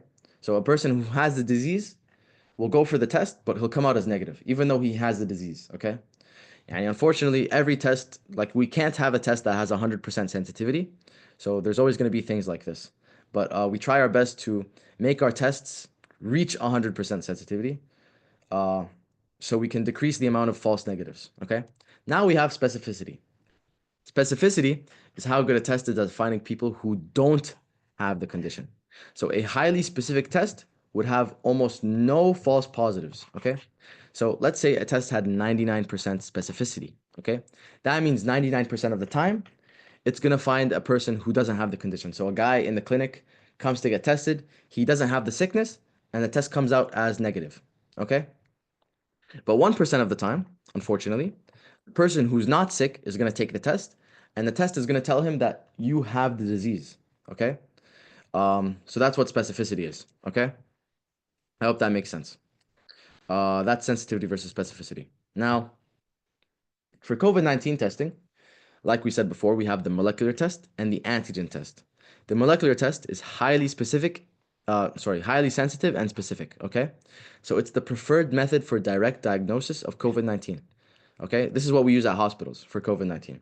The antigen test, on the other hand, it's ELISA, right? It's simple but less sensitive, okay? So that's why at home kits would use antigen testing, but at the hospital, we're using molecular testing. That's all, Dr. I want you guys to know for this part, okay? Now, I said I'd explain this before. So for COVID molecular tests, which is checking for the RNA inside the virus, we're going to use reverse transcriptase PCR. Okay? Reverse transcriptase turns RNA into complementary DNA, meaning we can run the RNA on the PCR. Perfect. So it's as simple as literally taking the RNA inside the COVID-19 virus, turning it to DNA, and doing PCR on it. And then we can detect it and whatever, blah, blah, blah. So that's it. That's RT-PCR, okay? Now, there are a bit more PCR applications. Last year, he asked us a question on this slide. So first off, PCR is used for prenatal diagnosis of fetal defects, okay? So, what's it called? We can use PCR while a baby is still in its mother and check if it has any fetal defects, if it's gonna get born with some sort of defect. And I think this part is kind of useless, but I left it in for completion's sake. If you want to, you can maybe memorize this. We do chorionic villus sampling at 10 weeks of gestation, and we do amniocentesis at about 16 weeks, okay? Don't even ask me what these words mean. I have no idea, Salaha. I forgot all of my embryology. So just memorize this. Chorionic villus sampling at 10 weeks, amniocentesis at about 16 weeks. But the most important thing to know is that we use PCR for prenatal diagnosis of fetal defects. The last point here is that we use PCR for pre-implantation genetic diagnosis. Now, this is what he got an MCQ on. Last year, he asked us, which of the following techniques is used for pre-implantation genetic diagnosis? And you just had to choose PCR. Okay? I hope that makes sense. So, in pre-implantation genetic diagnosis, we basically grow an embryo outside of the mother's body. Okay? We grow it and we take cells from it. Okay? To make sure that there's going to be no defects in the baby. So we check using PCR, and if the baby is healthy, we're going to implant the healthy embryos. Okay? I hope that makes sense. That's that for PCR, I think. Hopefully that's it for PCR. One more slide on PCR. This is a way we can detect defects using PCR. Now, here's the normal CFTR gene, okay? Here is a mutant CFTR gene, okay? Now, you guys don't really need to know this, I believe, but remember in cystic fibrosis, the CFTR gene loses an amino acid, okay? Because it loses an amino acid, it's going to be -3 nucleotides. So when we run PCR, the normal CFTR gene will be 63 base pairs, so it's going to be up, okay? And the mutant CFTR gene is going to be 60 base pairs, okay? So it's going to be a bit more down. So in a homozygous person, homozygous for the normal gene, he's going to have one band that's 63 base pairs, okay? Someone who is heterozygous is going to show two bands, one being 63 base pairs and the other being 60 base pairs, okay? Last but not least, a guy with the mutant CFTR gene is going to show one band, and this band is 60 base pairs, okay? Because the mutant CFTR gene, once again, in cystic fibrosis, loses 3 whole nucleotides because it loses an amino acid, okay? I hope that makes sense. Now, we're done with PCR. Let's talk about Sanger sequencing, okay? Sanger sequencing is a DNA sequencing technique, and in Sanger sequencing, we take 4 different tubes that contain DNA with a radio-labeled primer specific for the 3' okay? I think I have a picture in the upcoming slides, so I can explain this in more detail. So each tube has a DNTP mix, so it has ACTG, it has the nucleotides, and each tube has one of the 4 DDNMPs. Okay, DDNMP stands for dideoxyribonucleoside triphosphate. Okay, now the whole job of DDNP is that it terminates elongation. Okay, so let me draw things out for you guys right now because I mean, there's a picture, but it's in the upcoming slides. So here we have DNA, okay? I'm not going to draw all the lines. It goes from a 3 to 5 direction in this case, okay? So what we want is a primer that is specific for the 3'. So the primer, oops, there goes the line. The primer is going to bind here, okay? Blah, blah, blah, blah, blah. Now the primer, this is exactly like PCR. Now there's a DNTP mix and a polymerase. So it's going to extend the DNA using the DNTP mix. And at some point, a DDNMP is going to get incorporated. So this is a DDNMP. It's going to get incorporated, and the whole job of it is to stop elongation. So the DNA is just going to stop growing here, okay? And I'll show you guys why we do this in a second. So we can separate our projects. By the way, each tube has a separate DDNMP. So this tube has a DDNMP for A, for adenine. This one has one for T. This one has one for G, and this one has one for C, okay? So we can basically put each of these tubes through gel electrophoresis, and we can use this to read the DNA sequence. How? Let me show you guys. So like I said before, we have our DNA. We have a primer specific for the 3'. The primer binds, and then we start to elongate the DNA until it stops at one of the DDNMPs. So this here would be in the T tube, okay? The tube that has our T DDNMP, okay? Once again, this will happen in the C tube, okay? The DNA will grow until it stops over here at C. And this will be done in all of the tubes, okay? The tubes will continue to keep elongating and whatever, blah, blah, blah. And they'll all stop at random points based on whenever the DDNMP gets incorporated into the DNA, okay? Now, what's it called? Basically, we can take all of these DNA molecules that we have and run them through gel electrophoresis. And basically, we'll be able to read the DNA sequence using this, okay? And if you guys remember from here, the DNA that we made is from the 5 to 3 direction, okay? And the smaller the molecule is, the closer it is to the 5 side, okay? So this molecule here is 12 base pairs, okay? So it's very small. So in gel electrophoresis, it will fall to the bottom. That means if we have a vertical gel right here, okay, the 5 end would be here, and the 3 end would be here, okay? So we just read from the bottom to the top, okay? Now, in this type of standard sequencing, I believe this is kind of outdated because in this case, guess what? Remember how way earlier on I told you guys that polyacrylamide gel electrophoresis can differentiate between um, samples of samples of one base pair differences? This is exactly where we're using it, okay? So this right here is G and this here is C, okay? There's a one base pair difference between these molecules, okay? And this, like I said, is the 5 end, and this is the 3 end. So for Sander sequencing, any question he'll probably get you guys some kind of table like this and ask you to tell us the DNA sequence, okay? So what we do is just we read from the bottom to the top. So right here we'd have G, C, T, G, T, I believe T again, A, G, A, and so on. And we'll end up with this sequence, okay? And that's pretty much it for this type of Sander sequencing. It's most likely outdated because once again, we're using PAGE, polyacrylamide gel electrophoresis, okay? And the reason why we read from the bottom to the top is because once again, the smallest molecules will go to the bottom. And the smallest molecules are the closest ones to the 5 strand, okay? I hope that makes sense. Or the 5 side, sorry. I hope that makes sense.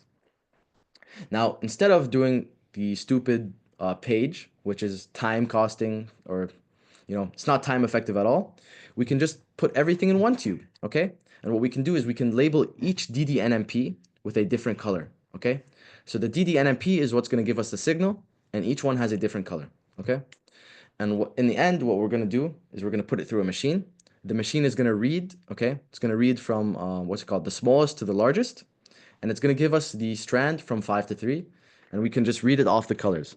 So each color represents a different nucleotide, and we can just read, okay? I don't think he'd get you guys a question on this, but this is another, and this is a newer way of doing Sander sequencing, okay? Like, once again, instead of 4 different tubes and running it through page, we just take one tube and put all of the ddNMPs inside, but each ddNMP is labeled with a different color. I hope that makes sense. Now, there was a slide that's talking about the differences between Sander sequencing and NGS, or next generation sequencing. He doesn't want you guys to know much about it.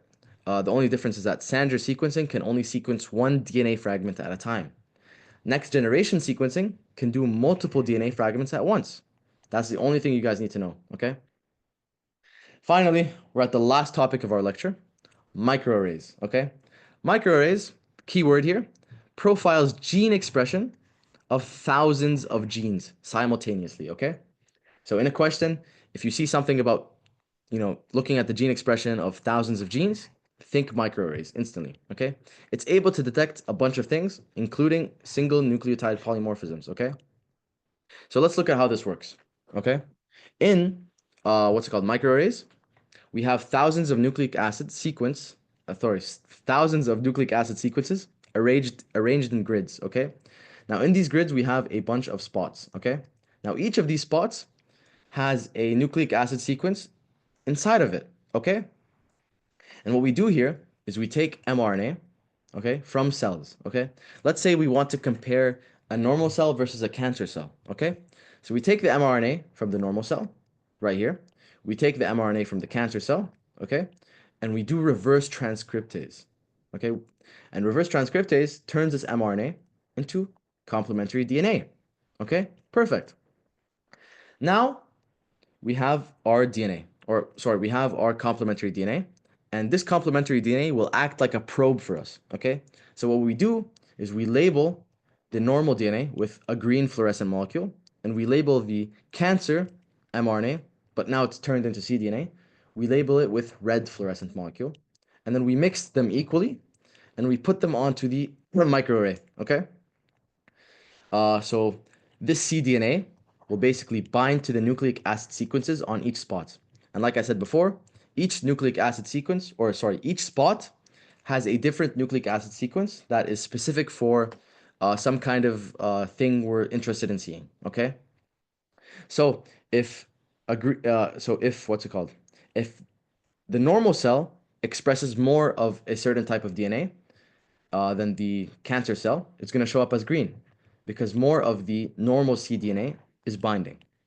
If the cancer cell makes more of a gene, for example, it's going to bind more to the nucleic acid sequences than the normal one, and we're going to see red, okay?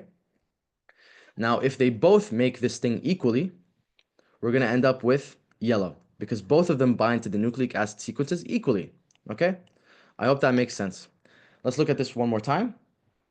And we have normal and we have tumor, okay? We have the normal, what's it called? mRNA and the tumor mRNA, and we do reverse transcriptase PCR. Now, if you guys remember way early back at the beginning of the lecture when I was talking about probes, I believe, we had something called PCR generated probes. This is exactly what this is, okay? We're running reverse transcriptase PCR to amplify the mRNA in the normal and tumor cells to turn them into probes, okay? And we dye these probes with different colors. So like we said before, normal is green, red is for the tumor. We combine them in equal amounts and we add them to the microarray. And then we scan, okay? And let's go through this one last time. Green means that the normal is expressing more of this gene than the tumor, okay? Than the tumor cell. Red means that the what's it called? The tumor cell is expressing more of this gene than the normal cell, and yellow just means that they're both expressing this in equal amounts. Okay. Now, for questions in regards to microarray, the only question I can think of is if he asks about what technique would you use to profile thousands of genes at the same time, the answer would be microarray. Okay. Um, and I hope, like, if he does bring you guys a question to, like, what's it called? Look at a microarray and interpret the results. Although I don't think he would do that, just remember that green means that the normal cell is making more of the signal or making more of this gene. Yellow means they're both making the same amount. Red means the tumor is making more of this gene, okay? Transcribing more of this gene. Okay, finally, I don't know if I was going too fast, Saraha. I hope I wasn't, but we're done, okay? Not really though, because I have a lot of questions here at the end. So there's only two more people left in this session. So I hope you guys can answer these questions with me. Let's go one by one. So these questions are really hard, by the way, at the end. So good luck, Yani. The mutation causing cystic fibrosis causes a deletion of a phenylalanine residue at the 508th position of the cystic fibrosis transmembrane regulator protein. Which of the following would best describe the DNA diagnosis of cystic fibrosis patients who are homozygous for the F508 mutation? Can anyone give me an answer?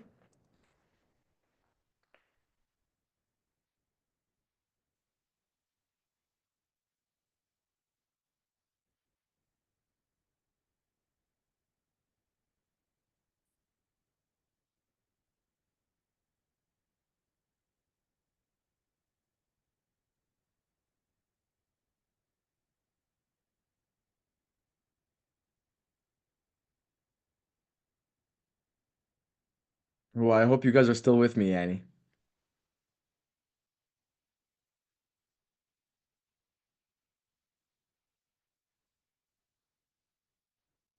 Okay, we are, but I'm very confused.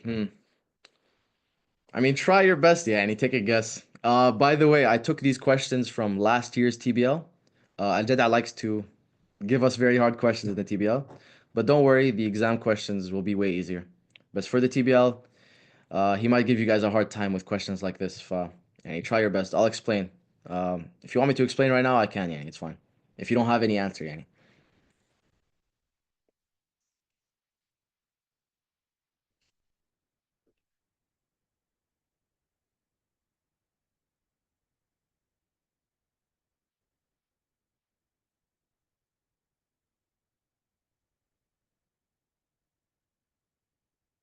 Okay. I'm just gonna assume that you're confused to the point that you don't have an answer. Let's find out what the answer is. It's E. Okay. So let's look at what the answer is. Polymerase chain reaction using primers surrounding nucleotide 1522 of the cystic fibrosis DNA coding sequence hybridized with oligonucleotide specific for the F508 allele. Okay, very confusing. But let's break this down. Okay, first off, this is a bunch of junk. Okay, it's saying that cystic fibrosis has a mutation or a deletion of the 508 position. Um, in amino acid, okay? Now it's saying which of the following best describes the DNA diagnosis of cystic fibrosis patients who are homozygous for the F508 mutation. Now, if you guys remember way early on, I don't know if I can find the slides, it's way back. Yeah, this right here. Remember, for cystic fibrosis, we're gonna use PCR to diagnose it, okay? Just remember that. Cystic fibrosis, we diagnose it with PCR. So let's look at the question. Now, the E choice is saying PCR. Perfect. Okay. So what we can do right now is we can cancel out northern blotting. Okay. Because we're not going to do northern blotting on CFTR. Aslan, well, I'll explain this later. Southern blotting is for RNA. Aslan, what's it called? Cystic fibrosis is a problem with the DNA. So we're not going to do southern. Western blotting doesn't make sense either because cystic fibrosis is once again a problem in the DNA. Okay. So we can cancel out B and C and A. Or let's keep A for a second. Because technically you can use northern, or am I stupid? Oh, I'm stupid. Wait, 1 second. I got confused. Northern blotting is canceled out 100% because northern blotting is for RNA. Southern blotting, maybe we can use southern blotting because DNA. Okay? So let's keep that in mind for a second. Now, D says polymerase chain reaction. But why is it wrong? It's because it says we're going to get the detection of 2 fragment sizes by agarose gel electrophoresis. Now, if you guys remember, or not remember, but if you guys read the question, it's saying diagnosis for people who are homozygous, okay? If you go back all the way, homozygous people only have 1 fragment, okay? Being homozygous for the mutation would only result in 1 fragment, okay? Not 2 fragments, okay? Now the answer choice, which is D, I believe, says detection of 2 fragment sizes. So we can cancel out this question, or this answer. E is the only one that makes sense. It's polymerase chain reaction using primers. Primers, remember, they flank the DNA sequence. So nucleotide 1522, it's kind of a distractor, but it's the thing that surrounds the cystic fibrosis gene. What's it called? DNA coding sequence. Hybridized with oligonucleotide specific for the F508 allele. Okay? So it's basically saying we just do a polymerase chain reaction, and the primers are specific for the F508 allele, or like they surround the F508 allele. The reason B is wrong is because what's it called? Each end of the CFTR sequences. Well, Salah, I'm not sure why B is wrong. I believe it's just because, like I said before, northern blotting and southern blotting and western blotting are very outdated. Okay, instead we opt for PCR. Okay, and what was I going to say? In the slides as well, the example used was PCR. So we're gonna stick with PCR in this case. Does this make sense? I hope I didn't lose you guys halfway through. Okay, perfect. I hope you did understand. Alhamdulillah. Okay, next question. Uh, oops. Okay, another difficult question, I'd say. A research project examines multiple chromosome regions. I can't read the question. In Italian families selected because several individuals are affected with type 1 diabetes. Okay, the results reveal a single nucleotide change from A to G in a non-coding region of chromosome 10 that is present in 9 out of 10 diabetics and only 6 of 30 non-diabetics. The conclusion is best described by which of the following statements?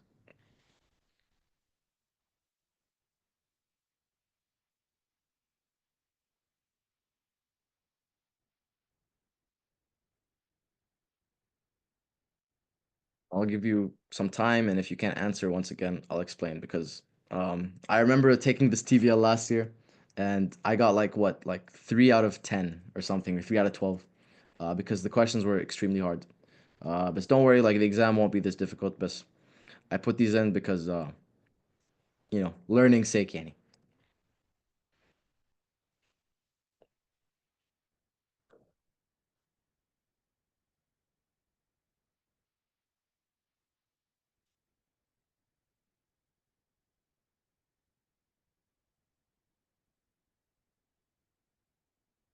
Okay, I'm gonna assume you just don't have an answer. So let's find out what the answer is. The answer is C. Okay. Wait, let me go back so I can explain this. So, what's going on here? It's basically saying there's some Italian family. I believe it's an Italian family. Okay. And several people in this family have type 1 diabetes. Okay. So what do? We look at their genome and we find that there's a nucleotide polymorphism from A to G in a non-coding region of chromosome 10. Okay. And this, what's it called? This polymorphism is present in 9 out of 10 diabetics. Okay. That's what you should focus on. And it's only present in 6 out of 3 non-diabetics. Okay. So let's look through the answers. Okay, this conclusion is best described by which of the following statements? So let's look at A. Mutations in a gene on chromosome 10 cause type 1 diabetes in Italians. First off, we cross this out because this what's it called? This mutation doesn't cause type 1 diabetes. That's completely wrong. Notice how it's only present in 9 out of 10 diabetics. So this mutation is only associated with type 1 diabetes. It doesn't actually cause type 1 diabetes. Okay, so it's wrong to say that. Let's see B. Mutations in a gene on chromosome 10 cause diabetes in Italian. Once again, cross this out, okay? This mutation doesn't cause diabetes. It's not saying that, okay? So we can cross out B. C. A single nucleotide polymorphism on chromosome 10 detected by PCR amplification is associated. That's perfect. Associated is what we're looking for, okay? With type 1 diabetes in Italian families. Perfect. The sensitivity is 90%. Why is the sensitivity 90%? Because it's present in 9 out of 10 diabetics. Okay? Perfect. So that means we have a 90% chance of, what's it called? Finding a person with type 1 diabetes using this polymorphism. Now let's look at answer D. A single nucleotide polymorphism on chromosome 10, detect blah, blah, blah, is now available for worldwide screening of diabetes susceptibility. I think he added this to throw you guys off, but basically, worldwide is why it's wrong, okay? This was only tested in Italian families, okay?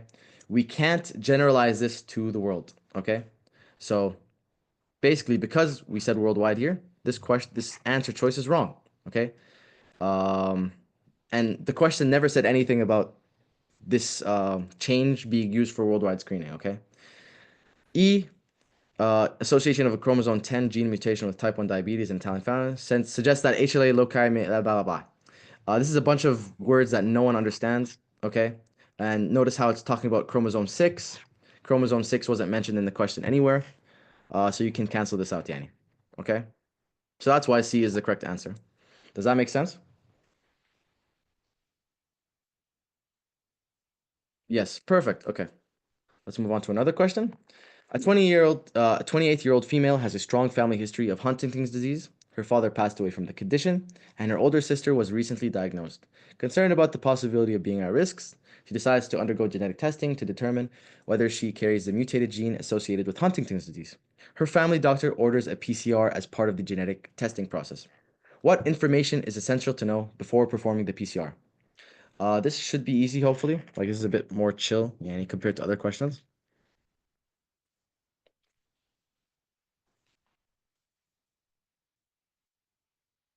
Okay, let's see chat. D. Perfect. Yes. See, these are the kind of questions you can maybe expect on your exam. So even the exam had easier questions, to be honest. This has a lot of words in it, but yeah. So the only thing you need to know from this question is that the doctor ordered PCR. So what you need to know is the steps for PCR or what you need for PCR. And the only thing here that matches is that nucleotide sequence that flank the target DNA. Perfect. Let's move on to another question. This is even simpler. Okay. A forensics investigator is analyzing DNA samples collected from a crime scene. Which molecular technique is most commonly employed to study variable number tandem repeats in DNA fingerprinting? Now, this is what would show up on the exam. Let's see if you have an answer.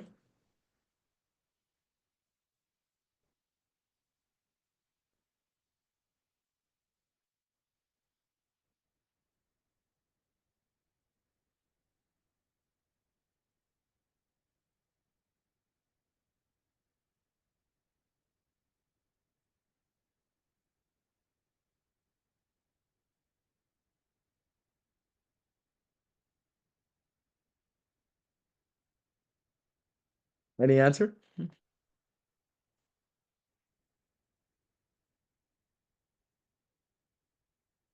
Okay. I'm just going to move on. The answer is C. Okay. Remember earlier we were talking about VNTRs and DNA fingerprinting? In that case, we use southern blotting because we're analyzing DNA samples. Now, the reason why we don't use RT-PCR, if maybe that confused you guys, for example, RT-PCR is used for RNA, okay? In RT-PCR, we take RNA and turn it to DNA, okay? So in this case, we're not talking about RT-PCR. If this question, for example, didn't have RT and it just had C and E, both of these answers would be considered correct. But the more correct answer would be PCR because once again, southern blotting is very outdated. We don't use it anymore. بس لسه, and if both answers were there, they'd both be considered correct technically because we use both southern blotting and PCR for variable number tandem repeats and DNA fingerprinting. Okay, but because it said RT-PCR, which is reverse transcriptase, that's wrong. Okay, I hope that makes sense. I believe, okay, there's two more questions left. Bear with me, guys. I actually cannot see the question at all, but basically, we have a, this is for sickle cell. We have a beta A globin gene, okay? It has these three restriction sites, okay? And for the sickle cell disease, this restriction site is gone. Sorry, this restriction site is gone. Okay, so we only have these restriction sites, okay? So those questions asking, which lane represents the patient? And the patient in this case, let me see, where's the patient? Hmm, I actually can't read the question, so I don't know who the patient is, Saha. But if you can see the question, just let me know what the patient is. It says carrier. The patient is a carrier. Okay, so we know that the patient has a genotype of A, A. So he has this gene and this gene. Okay, he has both of the alleles. So which of the lanes represent the patient?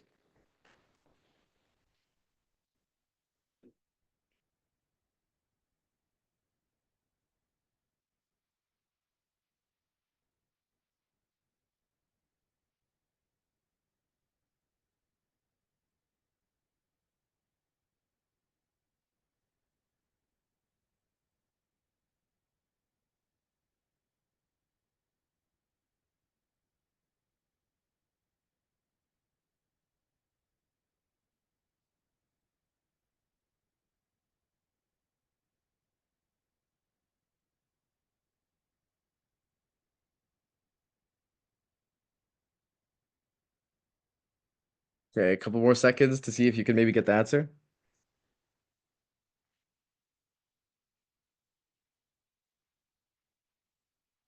Okay, no answer, unfortunately. Kind of sucks, but the answer is B. Why is it B? Let's look at it. So the patient we know is a carrier, okay? And we know that the probe is on this strand, okay? This strand has the probe, okay? So this guy has the beta A globin gene, and he also has the beta S globin gene. He has both of them, okay? So he should have two bands. Why should he have two bands? Because the probe is only for this strand, okay? So right here for the beta A globin gene, okay, we get this strand, and it says right here it's 1.15 kilobytes long, okay? So we look over here for any people with 1.15 kilobytes long, which are these people, okay? And then he also, since he's a carrier, he also has the beta S globin gene. And in this case, we lose a restriction site, okay? So because we lose this restriction site, we're gonna have a strand that is this long. And if you add these numbers together, 1.15 plus 0.2, you're gonna end up with 1.35. So this patient should also have 1.35 kilobytes on the gel electrophoresis. So we look over here, and the only patient like that is, oops, is like this guy, patient B. So patient B is heterozygous. So he has the beta S, which is 1.35 kilobytes. I don't know why I said kilobytes, kilo base pairs or whatever. And then we have, and he also has the beta A globin gene, which because the probe is only here, we only see this portion, which is cut like this, and it's 1.15 kilo base pairs. So we have this. Does that make sense?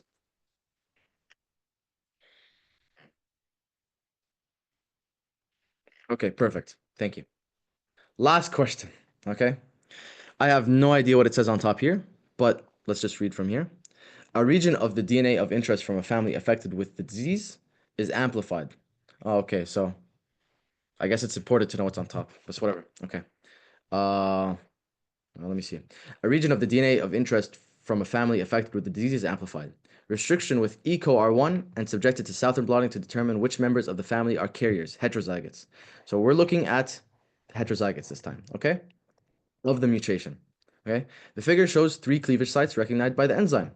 Which of the following KB bands would be seen in a carrier of the disease? Okay, so I can't read the top part, but from this picture I can tell and know. Okay, um, there's this gene in normal people. Okay, all right.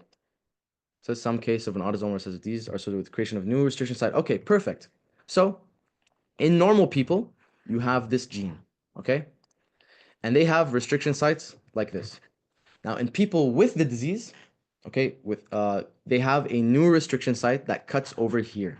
Okay, so now we're gonna run this through Southern blotting, and we want to know, since he's a heterozygote, he's gonna have 2 bands, remember? So we want to know which bands would we see in a carrier, okay? What sizes would we see? And if you can't read because of low quality, this is 2.2 kilobytes, and this is 1.1 kilobytes. I don't know why I'm saying kilobyte. Oh, I'm so tired. Okay, so let's see if you can get an answer.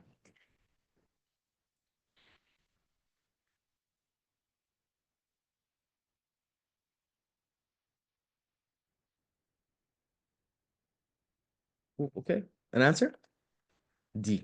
Let's find out. Is it D? No, it's not D. Uh, why did you say D?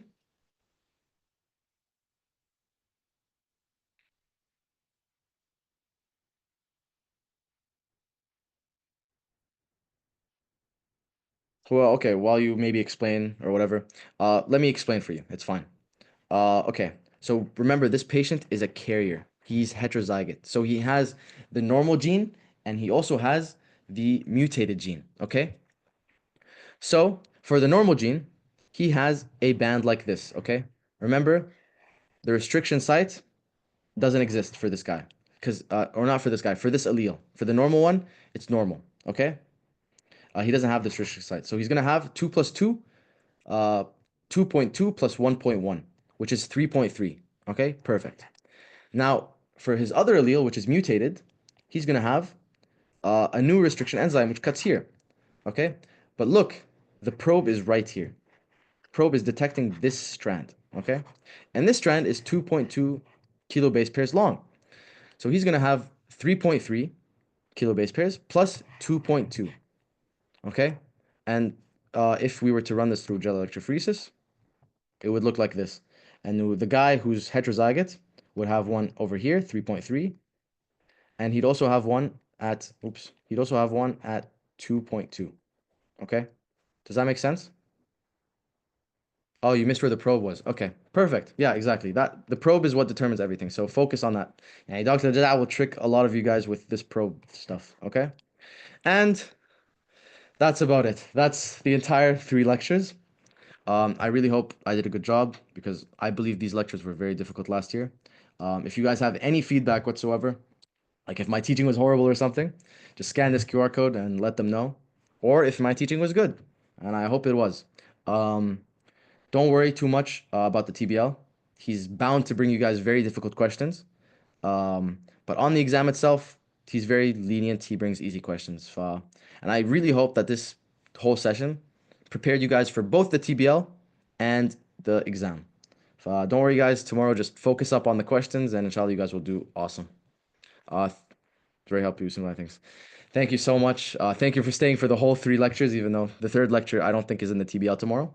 And yeah, that's about it. Thank you guys so much.